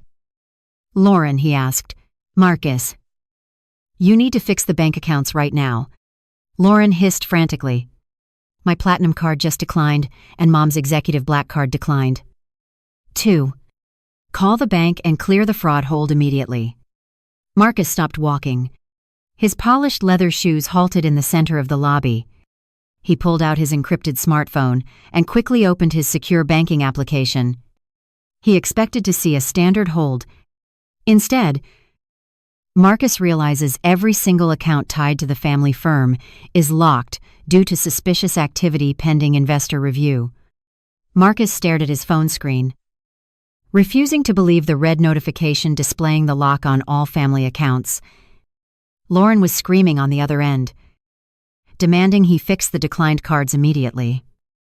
But her frantic voice sounded like distant static. He abruptly ended the call, severing her panic demands without offering a word of reassurance. The corporate lawyer stood perfectly still in the center of his prestigious law firm lobby, holding the smartphone in his trembling hand. This was not a standard banking error or a simple fraud hold. The specific phrasing indicated a catastrophic intervention from a much higher financial authority. Suspicious activity pending investor review meant the institutional backers had triggered a complete structural freeze on every asset tied to Douglas and Evan. Marcus forced his breathing to slow, relying on cutthroat legal experience to suppress his rising panic. He shoved the phone into his tailored suit pocket and adjusted his cuffs, adopting his usual mask of arrogant invincibility. He needed to reach his private office, access the secure terminal, and manually override the freeze using his emergency backdoor protocols. He took a confident step forward, but stopped dead in his tracks. The atmosphere in the grand marble lobby was completely wrong. The firm usually buzzed with the energetic hum of paralegals rushing between meetings. Today, an eerie, suffocating silence hung heavily in the air. Marcus looked toward the front reception desk. His lead secretary, a veteran administrative professional who never lost her composure, was standing rigid behind her mahogany counter. Her face was entirely drained of color.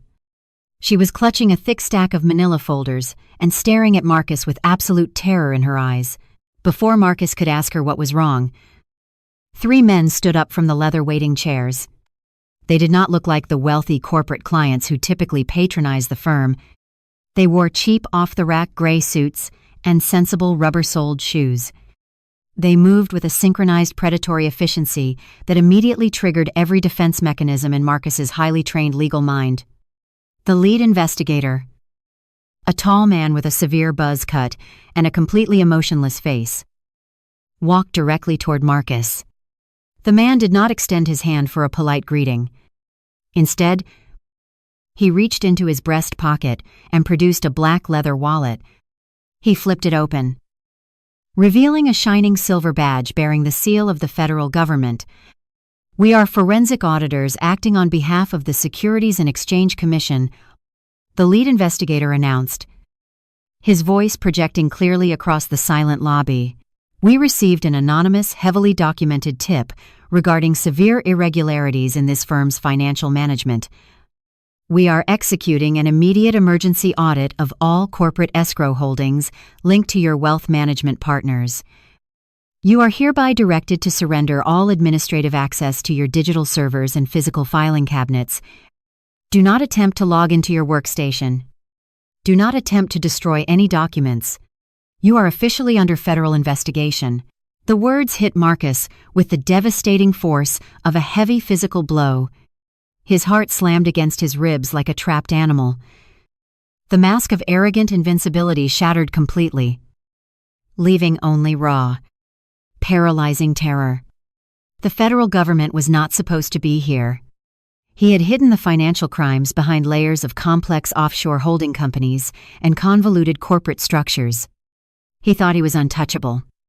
But the sudden, unannounced arrival of the Securities and Exchange Commission meant the paper trail connecting Claire's stolen funds to the Cayman Islands Trust was completely exposed.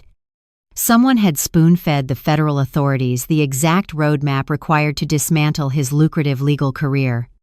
Marcus realized with sickening clarity that his arrogant maneuvering had become a massive, inescapable liability. The illegal commingling of stolen client funds was no longer a brilliant strategy to secure a bailout. It was a direct one-way ticket to a federal penitentiary. He had authorized wire fraud. He had falsified official banking documents. He knowingly drained the life savings of vulnerable investors to artificially inflate Evan's liquidity. The federal auditors would trace the money flowing from Claire's stolen business accounts directly into the fraudulent balance sheets submitted to Sterling Global. The evidence was absolute. He would be stripped of his law license, humiliated in front of the legal community, and disbarred permanently before the week was over. The lead investigator stepped closer, handing Marcus a thick stack of legal warrants. We need the encryption keys for the primary escrow accounts immediately, the investigator demanded, his tone laced with undisguised contempt. Do not make this any more difficult than it already is. We currently have tactical teams waiting at your partner wealth management firm. We are locking down absolutely everything in this building. Marcus felt his knees weaken. He was trapped, surrounded by federal agents in his own lobby. There was absolutely no way out of the building and no legal loophole clever enough to save him from the undeniable proof of his crimes. He needed to warn Evan. The bailout meeting was a trap. Whoever sent the anonymous tip to the federal government had perfectly timed the execution to coincide with the Sterling Global signing ceremony. Marcus desperately reached back into his pocket and pulled out his phone, his fingers shaking uncontrollably. He bypassed the security screen and hit Evan's speed dial. The line began to ring. 10 miles away, the oblivious vice president strode confidently through the glass doors of Sterling Global headquarters. Evan ignored the buzzing phone in his pocket. Assuming it was Lauren complaining about her shopping trip, he flashed his most arrogant smile at the security desk, unaware that his entire world was collapsing behind him. Evan stepped smoothly into the private executive elevator leading to the highest floor. As the heavy steel doors slid shut, sealing him inside the luxury cabin, the cell signal dropped entirely. Leaving Marcus's frantic warning undelivered, the elevator began its rapid ascent, carrying Evan directly into the execution chamber. The heavy steel doors sealed shut, trapping Evan in a silent ascent to the pinnacle of Sterling Global headquarters. He stood beside his father, Douglas, who had boarded the adjacent private elevator from the underground garage just moments prior. Meeting his son in the polished marble lobby of the 60th floor, the transition from the chaotic city streets to the hushed, fiercely controlled environment of the private equity titan was jarring. The architecture itself was designed to intimidate. Soaring ceilings composed of dark obsidian slate met floor-to-ceiling glass walls that offered a vertigo-inducing view of the financial district below. There were no warm colors, no comfortable waiting areas, and absolutely no artwork to distract the eye. Every single angle of the space communicated ruthless efficiency and unlimited wealth. Evan adjusted his silk tie, feeling a sudden strange drop in his stomach. He chalked it up to the rapid elevation change. But the sheer scale of the Sterling global operation was beginning to weigh heavily on him. Standing in this fortress of shadow and glass, he realized they were nothing but a tiny, insignificant speck of dust. A woman in a sharp charcoal uniform approached them, moving silently across the polished floor. She did not smile, or offer them a polite greeting, or ask how their morning was going. She merely looked at them with cold, calculated professionalism and instructed them to follow her. Douglas puffed out his chest, attempting to project his usual arrogant authority. But the receptionist did not even blink. She turned sharply and led them down a long sterile corridor lined with frosted glass walls. They were ushered into a massive executive boardroom. The space was entirely enclosed in thick soundproof glass, featuring a long table carved from a single slab of petrified wood. There were no chairs on their side of the table.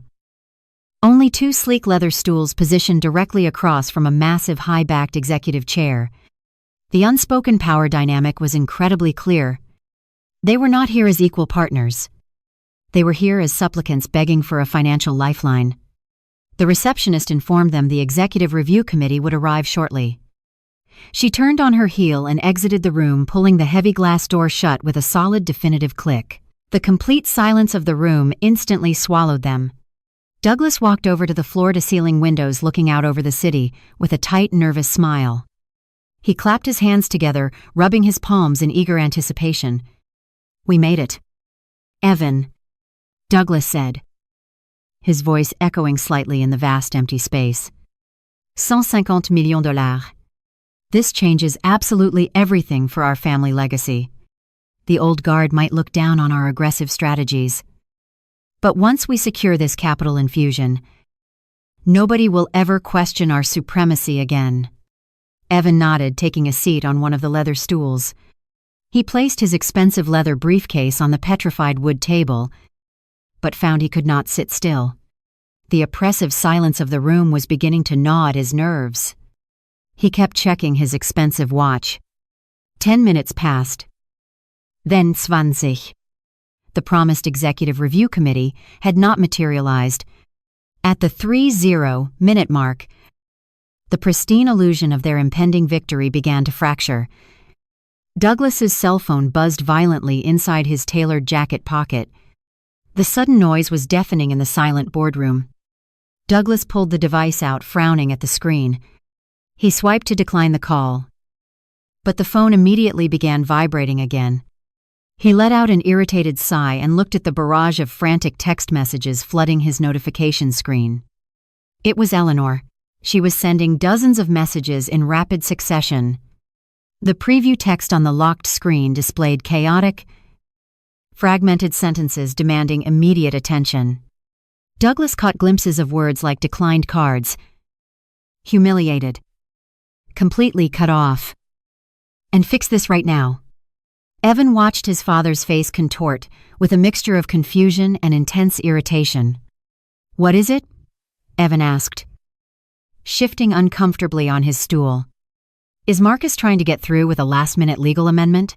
Douglas scowled, pressing the power button on his phone to silence the relentless buzzing entirely. "It is just your mother," Douglas replied, shoving the phone back into his pocket with a dismissive gesture. "She is having some sort of dramatic meltdown at a boutique.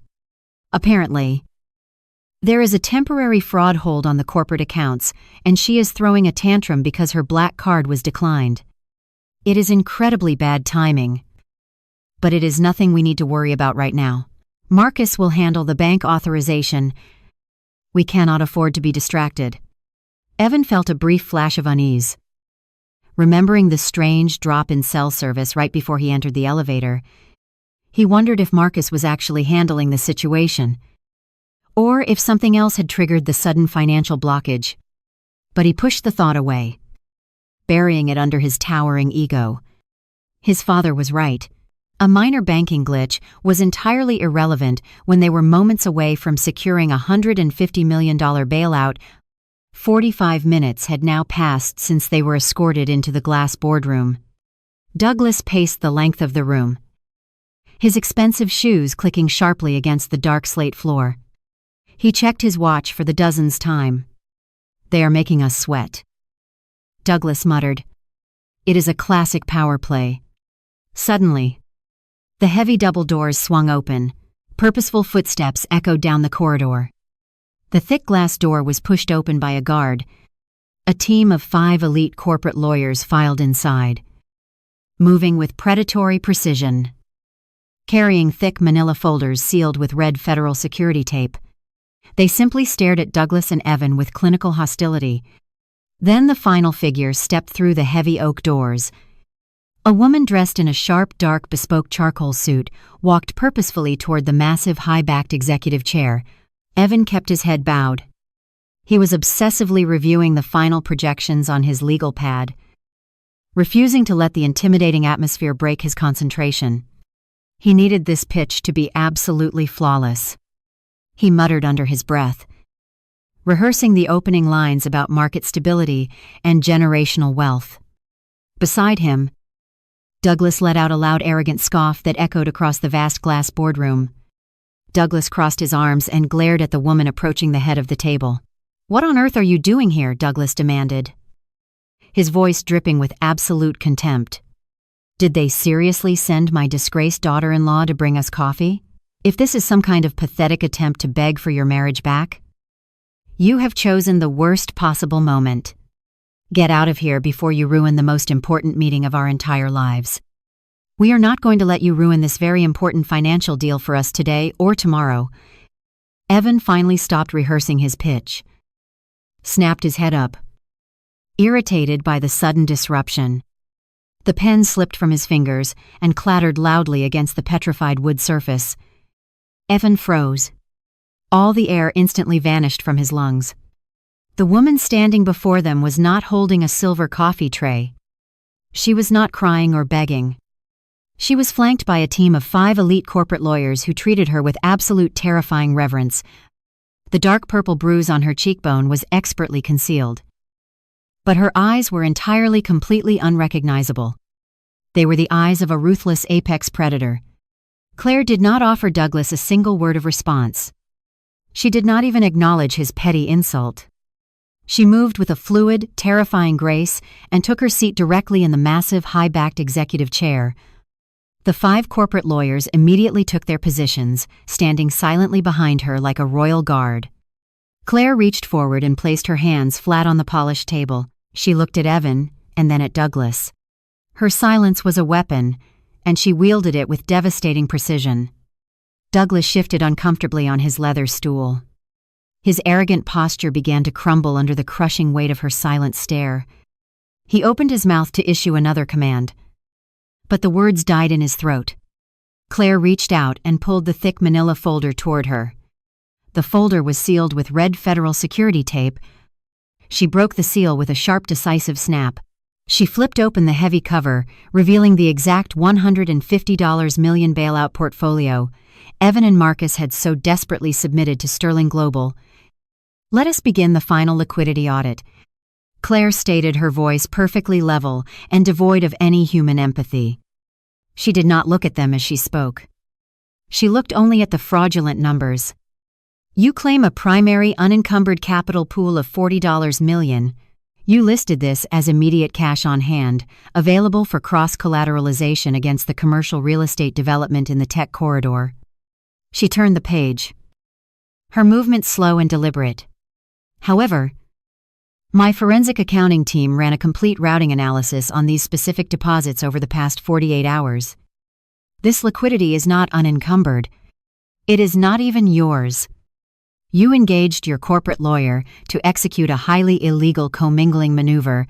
You systematically drained the escrow accounts of your most vulnerable clients to artificially inflate your balance sheet." Douglas gripped the edge of the table, his knuckles turning stark white. He looked at Evan with wide, terrified eyes. Evan was completely paralyzed. His mouth opened, but no sound came out. The pristine illusion of their financial supremacy was being ripped apart by the very woman he had locked out in the freezing rain just hours ago. Claire turned another page. highlighting a section of the document with a silver pen. You then routed these stolen funds through a series of shell corporations before depositing them into an irrevocable offshore trust located in the Cayman Islands. A trust legally registered to your sister Lauren. You attempted to use federally protected client money to secure a private equity bailout, committing wire fraud and severe securities violations in the process. You thought you could mask the deficit, but your architecture was fundamentally flawed. The sheer accuracy of her dismantling was breathtaking. She was reading their financial death sentence line by line, exposing every single criminal shortcut they had taken to keep their sinking empire afloat. Douglas began to hyperventilate, his chest heaving as the reality of federal prison materialized before his eyes. He realized the bank freeze Eleanor had panicked over was not a temporary glitch. It was an execution order. Evan reached his absolute breaking point. The crushing humiliation of being systematically destroyed by his discarded wife was too much for his fragile, towering ego to bear. The terror of impending federal charges morphed instantly into blind, desperate rage. He slammed his open hand down onto the petrified wood table with a deafening crack. The impact rattled the heavy glass walls of the boardroom. "Shut your mouth," Evan screamed, his voice cracking with pure panic and fury. "I do not know how you got into this building or who you slept with to get your hands on our private financial documents. But you are going to stop talking right now. You are a delusional, glorified construction worker.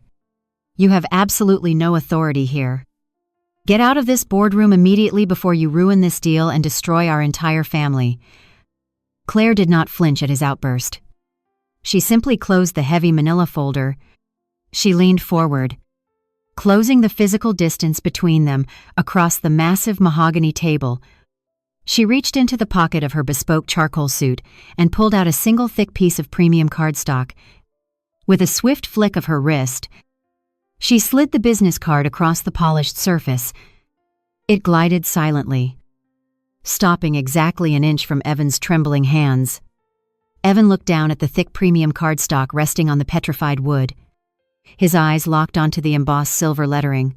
He blinked once, trying to process the information. He blinked twice. His lips parted. But the air seemed to have completely vanished from the room. The text was impossible to misunderstand. It read, "Claire Sterling, Executive Vice President and Majority Shareholder." The heavy silence in the glass boardroom stretched into an eternity. Evan dropped his gaze from the card to the woman sitting at the head of the table. The color rapidly drained from his face, leaving behind a sickly, translucent pallor. The arrogant snarl he wore just seconds ago completely melted away. Replaced by a profound, paralyzing terror, he finally realized the magnitude of his catastrophic error. He had not just slapped his wife. He had struck the sole heir to the very empire he was currently begging for financial salvation. His entire world was collapsing right before his very eyes. Douglas leaned over to look at the business card. His eyes scanned the silver text, and a violent shudder wrecked his entire body. He grabbed his chest, his breathing turning into shallow, rapid gasps. The older man began to hyperventilate the reality of their impending doom crushing his lungs. The elite wealth management fund he spent decades building was completely at the mercy of the woman he had publicly humiliated. The night before, Douglas slumped back onto his leather stool, gripping the edge of the table to keep from sliding onto the dark slate floor. He tried to speak to formulate an apology or a plea, but his throat was entirely paralyzed by shock. The walls were closing in on him.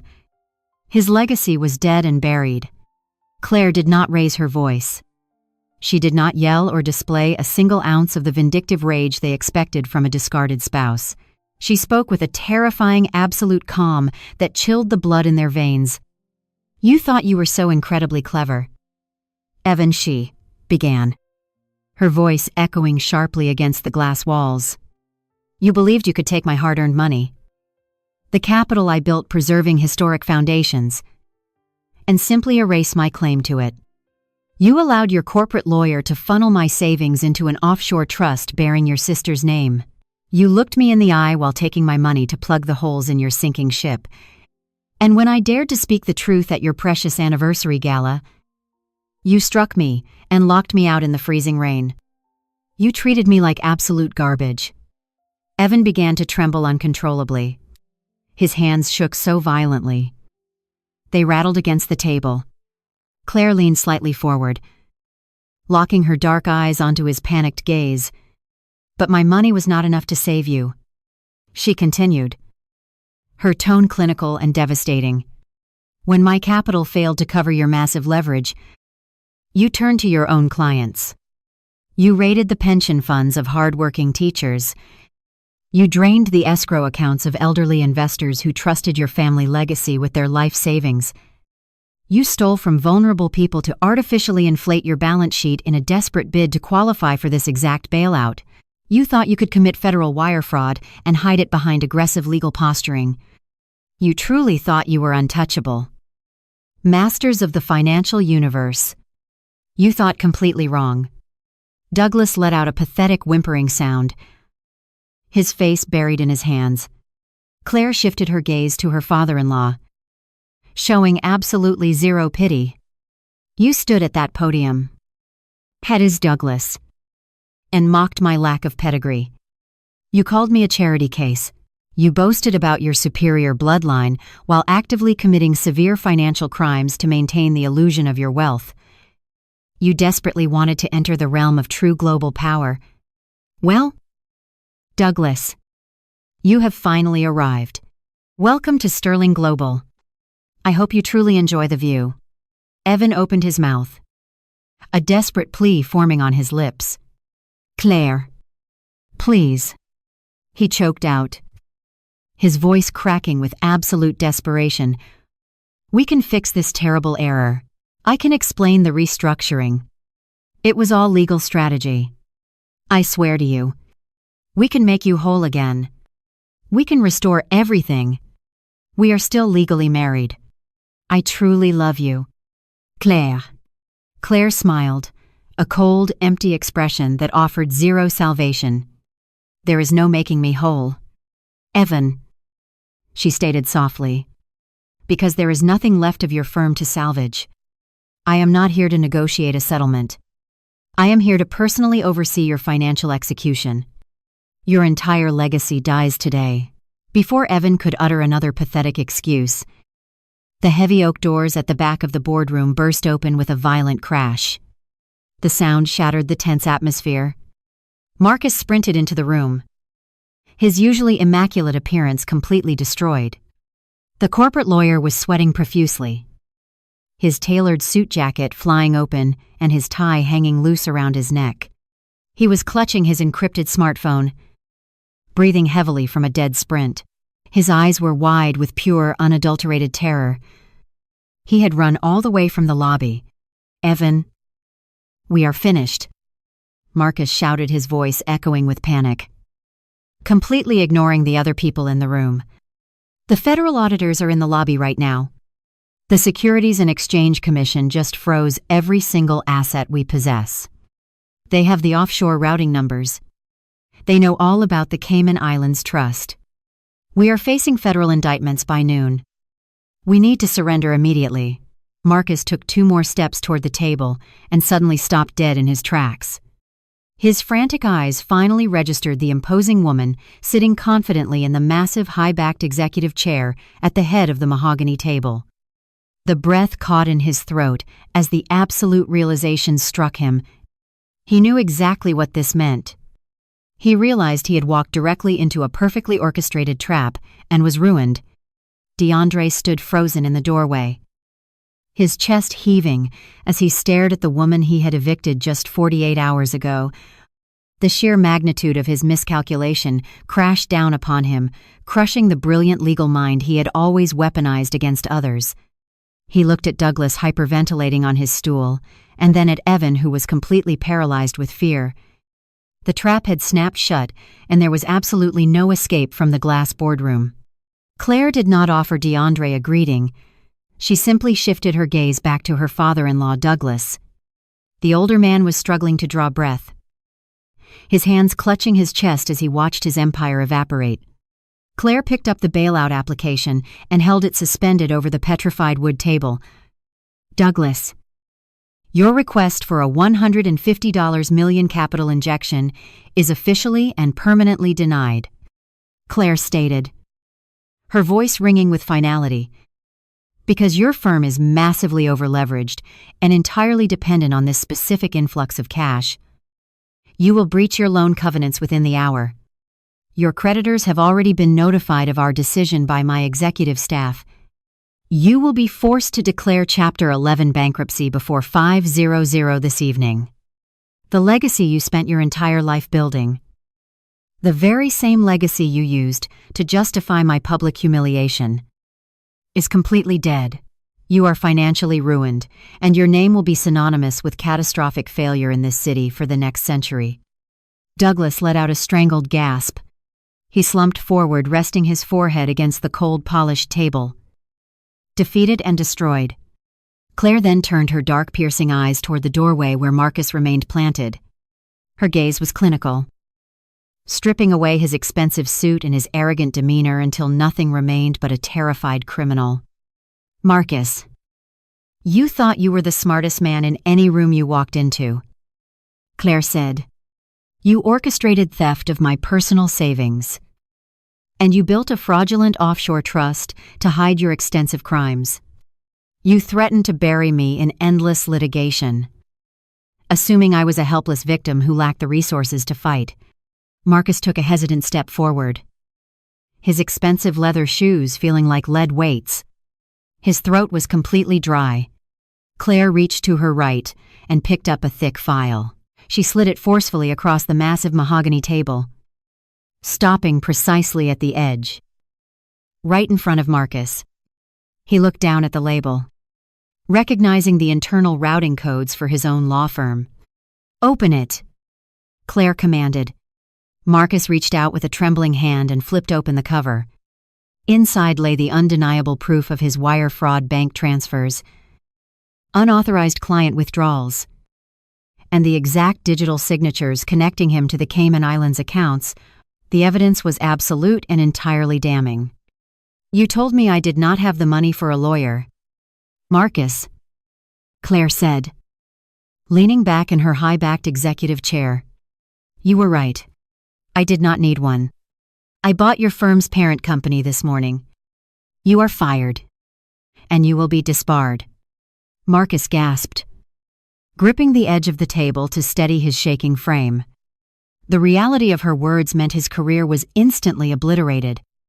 He was no longer a partner at a prestigious firm. He was an unemployed federal suspect facing decades in prison. "The forensic auditors currently raiding your lobby were personally dispatched by my acquisitions team," Claire continued relentlessly. "They have the encryption keys, and they are seizing every single asset you thought you cleverly hid. By the time you take the elevator down to the ground floor, federal agents will be waiting to place you in handcuffs. Your wife, Lauren, is currently experiencing the decline of her platinum credit cards across the city. I have also initiated the immediate foreclosure on the luxury estate you both reside in because it was listed as collateral in your fraudulent loan applications. You are going to federal prison, Marcus, and your wife is going to be sleeping on the street." Marcus collapsed onto the leather stool, his face buried in his hands, shaking uncontrollably as the weight of his total destruction settled over him. The boardroom descended into a heavy, suffocating silence, broken only by the ragged breathing of the two ruined men. Claire turned her full attention to the man across from her. Evan had watched his father and his brother-in-law get systematically dismantled in a matter of minutes. The arrogant wealth manager who had slapped her across the face and thrown her into the freezing rain was now stripped of his money, his status, and his false superiority. Evan looked at Claire, his eyes wide with a desperate, pathetic panic. He realized that he was the last target remaining on her list. The sheer terror of losing everything broke the fragile remnants of his towering ego. He could not maintain the facade of a powerful executive for another second. Evan pushed himself off the leather stool, his legs trembling so violently they could barely support his weight. He did not yell or demand respect. He took 2 unsteady steps toward the head of the table and then completely collapsed. He fell onto his knees, hitting the dark slate floor with a loud thud. He crawled forward until he was positioned directly at Claire's feet, his suit wrinkling against the cold stone. "Claire, please, Ewan Bagel," his voice cracking into a high-pitched whine. Tears streamed down his face. "I will change. I promise I will leave the other woman. I will end the affair today. I swear it. It was not my fault." Evan sobbed, shifting the blame with pathetic eagerness. "It was my father. He forced me to take the aggressive positions, and Marcus orchestrated the fraud. They manipulated me. Claire, you have to spare me. Please. Claire, I am begging you on my hands and knees." Evan remained on the dark slate floor. His expensive suit was ruined by the awkward way he crawled toward the massive table. Tears streamed down his face. He clasped his hands together in a desperate pleading gesture. He looked nothing like the arrogant wealth manager who had paraded through the country club gala 48 hours ago. His face was blotchy and red. Saliva pooled at the corners of his mouth as he babbled incoherent apologies. He offered to sell his cars to pay me back. He offered to publicly apologize to my colleagues.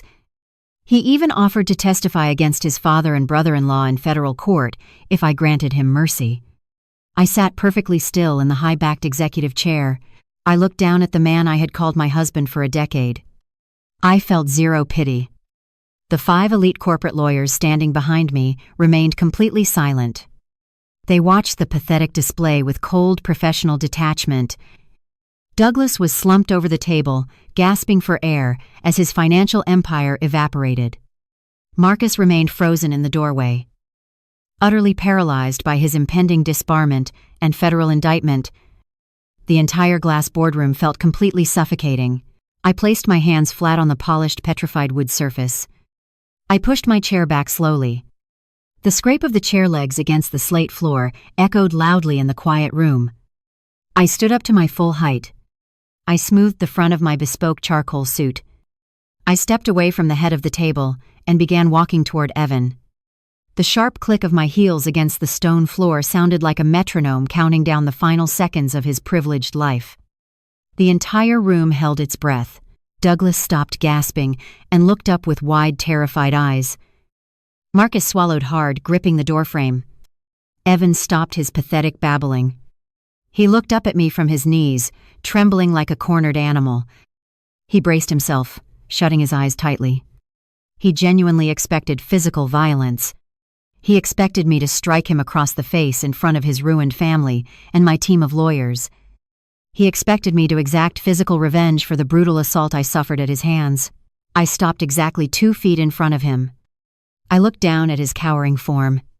I did not raise my hand once. I did not clench my fists. I spoke with a terrifying, gentle softness that cut deeper than any shouted threat could ever manage. I told myself I would make you pay for that slap. My voice was smooth and perfectly controlled. I spent the last 48 hours imagining the exact moment I would return the favor. I thought about how satisfying it would feel to strike you down and watch you bleed on this pristine floor.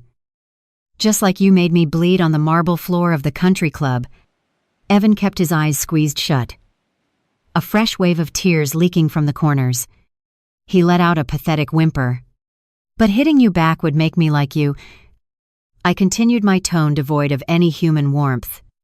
Striking a defenseless, pathetic creature is a complete coward's tactic. It is the action of a weak, small man who desperately needs to prove his dominance because he possesses absolutely no real power. I am not a coward, Evan, and I am certainly not weak. Therefore, I will not lay a single finger on you today. Instead, I am taking the only thing ever making you feel like a man. I turned my back on him and walked to the mahogany table. I picked up a thin black folder my lead attorney had this morning. I walked back and tossed the folder onto the floor directly in front of Evan's trembling knees. The folder slid open, revealing a crisp legal document bearing the official seal of the state court.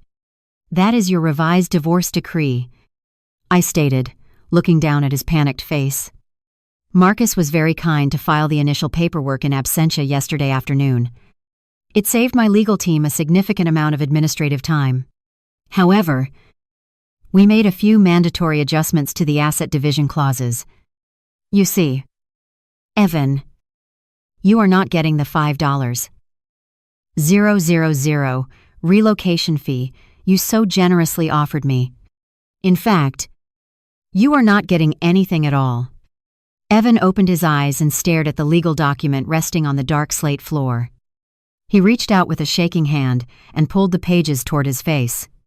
His eyes darted rapidly across the dense legal text, trying to comprehend the absolute financial annihilation outlined in the paragraphs. He gasped for air reading the permanent financial consequences of his devastating actions. "I stripped you of the marital home. The historic estate is my sole property. I stripped you of your vehicle collection. My team has taken physical possession of the cars. You are absorbing 100% of the massive toxic debt generated by your fraudulent real estate investments. You signed the primary loan documents using forged liquidity metrics, making you personally liable for the outstanding balances. I am leaving you with nothing but the clothes on your back and massive federal debt." Evan dropped the decree, letting out a wail of agony. He grabbed his hair, realizing he was entering a lifetime of inescapable crippling poverty. His identity was obliterated. The heavy oak door swung open with a crash, silencing his wailing instantly. Sterling entered the boardroom. My father wore a tailored blue suit, radiating terrifying authority. He was flanked by 4 security contractors blocking the exit. Sterling walked past trembling Marcus and hyperventilating Douglas. He stopped beside me, looking down at Evan weeping on the floor. My father viewed him with absolute disgust. The powerful billionaire did not raise his voice. He simply turned his head toward the lead security contractor. "Remove these trespassers from my building," Sterling commanded. The 4 highly trained security contractors moved with fluid, uncompromising efficiency. They did not shout or brandish weapons. Their mere presence was enough to enforce absolute compliance. 2 of the men stepped forward and grasped Evan by his upper arms, hauling him off the dark slate floor. His legs gave out completely, unable to support his own weight. He hung suspended between the 2 large men, his expensive suit dragging against the polished stone as they hauled him toward the heavy oak doors. He continued to sob. A pathetic, high-pitched wail echoing through the glass boardroom. Douglas did not require physical force. He stood up on shaky legs, his face completely drained of color. He looked broken. A hollow shell of the arrogant patriarch who had commanded the country club gala just 48 hours ago. He cast one final terrified glance at Sterling before shuffling out the door, flanked by the remaining security personnel. Marcus, the brilliant corporate lawyer who had orchestrated the massive federal fraud, was the last to leave. He walked out with his head bowed. His career, his marriage, and his entire future completely obliterated. The heavy oak doors swung shut with a resounding thud, plunging the boardroom back into pristine silence. The 5 corporate lawyers gathered their files and exited quietly, leaving my father and me alone in the vast glass enclosure. Sterling walked over to the windows. Looking out over the city skyline, he turned to face me. "Arare." Genuine smile, softening his typically harsh features. "You executed that flawlessly." "Claire," he said, his voice a low, proud rumble. "You did not just survive their attack. You completely dismantled their entire foundation. You proved exactly who you are." I looked down at the revised divorce decree resting on the petrified wood table. The signature line remained blank, waiting for Evan's inevitable compliance. I did not feel a rush of vindictive joy. I felt a profound sense of closure. The 10-year experiment was officially over, and the true work of building my legacy was just beginning. 6 months later, The city air was crisp and bright, reflecting the vibrant energy of early autumn. I stood on the wide stone steps of a stunning Victorian mansion located in the heart of the historic district. The structure had been abandoned for over 2 decades, left to rot by developers who deemed it too expensive to salvage. I had personally overseen the meticulous restoration project, funding the entire endeavor through my own private trust. The mansion was no longer a decaying relic. It was a fully operational, state-of-the-art transitional shelter for women escaping domestic and financial abuse. I wore a tailored emerald green suit, my hair pulled back in a sleek chignon. The dark purple bruise from the country club gala was a distant memory, entirely erased by time and healing. I looked out over the crowd gathered on the manicured lawn. The local press, city officials, and dozens of community leaders were in attendance. They were here to celebrate the opening of the shelter and to acknowledge the substantial philanthropic contribution I had made. I was not hiding in the shadows anymore. I was standing firmly in the light. The contrast between my current reality and the catastrophic downfall of my former family was staggering.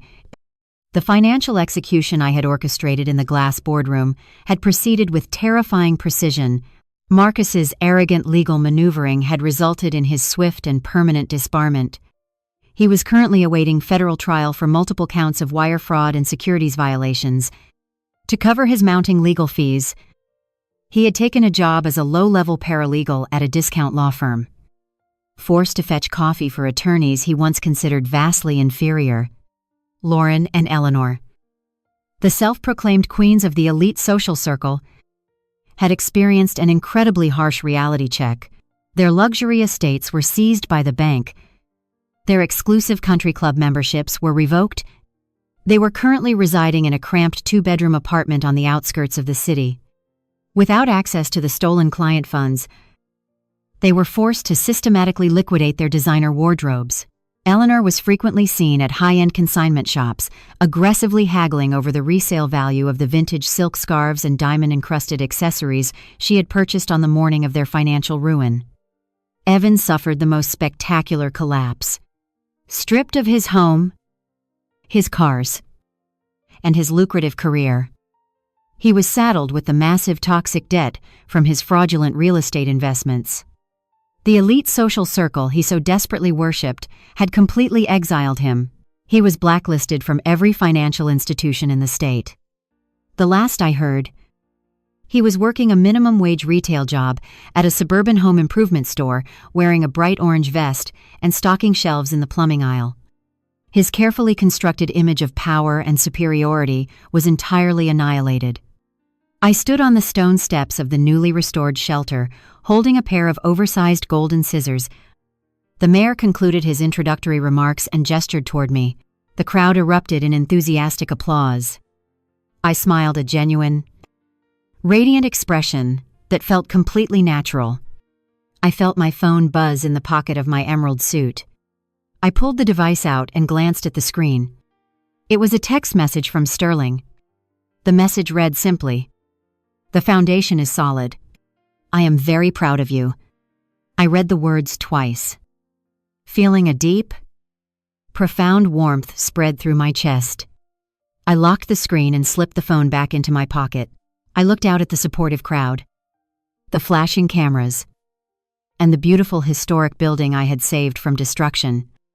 I was no longer a victim seeking validation from toxic parasites. I was no longer hiding my true potential to appease a fragile man's ego. I stepped forward, gripping the golden scissors firmly. I was Claire Sterling, and I was the absolute architect of my own empire. The story of Claire's rise from a humiliated, diminished wife to a commanding architect of her own empire illuminates a profound lesson. Never shrink yourself to fit into a space that was never meant to hold your true potential. For a decade, Claire hid her incredible wealth, intellect, and lineage, hoping to be loved for her character rather than her status. Yet, by diminishing her light to comfort her husband's fragile ego, she inadvertently allowed toxic people to exploit her perceived vulnerabilities. She learned the hard way that shrinking yourself does not buy genuine love or respect half-denied. It only invites exploitation from those who prey on the weak. True empowerment begins the moment we stop accepting the false narratives that manipulators impose on us. When Claire was publicly humiliated, slapped, and financially stripped by Evan and his arrogant family, she did not respond with chaotic vengeance or desperate pleas. Instead, she reclaimed the identity she had buried. She weaponized her quiet observation, her resilience, and her sharp intellect. Her ultimate victory was not merely dismantling her in-laws' fraudulent financial empire, but stepping back into her own authentic power. She proved that our value is not determined by those who fail to see it, but by our own willingness to stand firmly in our truth. We often compromise our boundaries to keep the peace, hoping our sacrifices will be met with mutual loyalty. Claire's journey reminds us that authentic relationships are built on mutual respect, not subjugation. When we strip away the masks we wear to appease others, we finally discover the unshakable foundation of our own self-worth. Take a moment today to evaluate the relationships in your life and boldly step away from any table where your true worth is not being respected. At that point, the purpose of the evidence had to change. When client accounts, pension money, or escrow funds may still be at risk, protecting the affected people should take priority over arranging a personal confrontation. Records should be secured and qualified legal. Compliance or regulatory professionals should be contacted promptly, because unnecessary delay may allow further losses or destruction of evidence. Any account freeze, asset seizure, or criminal investigation must proceed through institutions with lawful authority, not through private access. Corporate influence or a family's desire for revenge. Scriptwriter Win Van Cheen.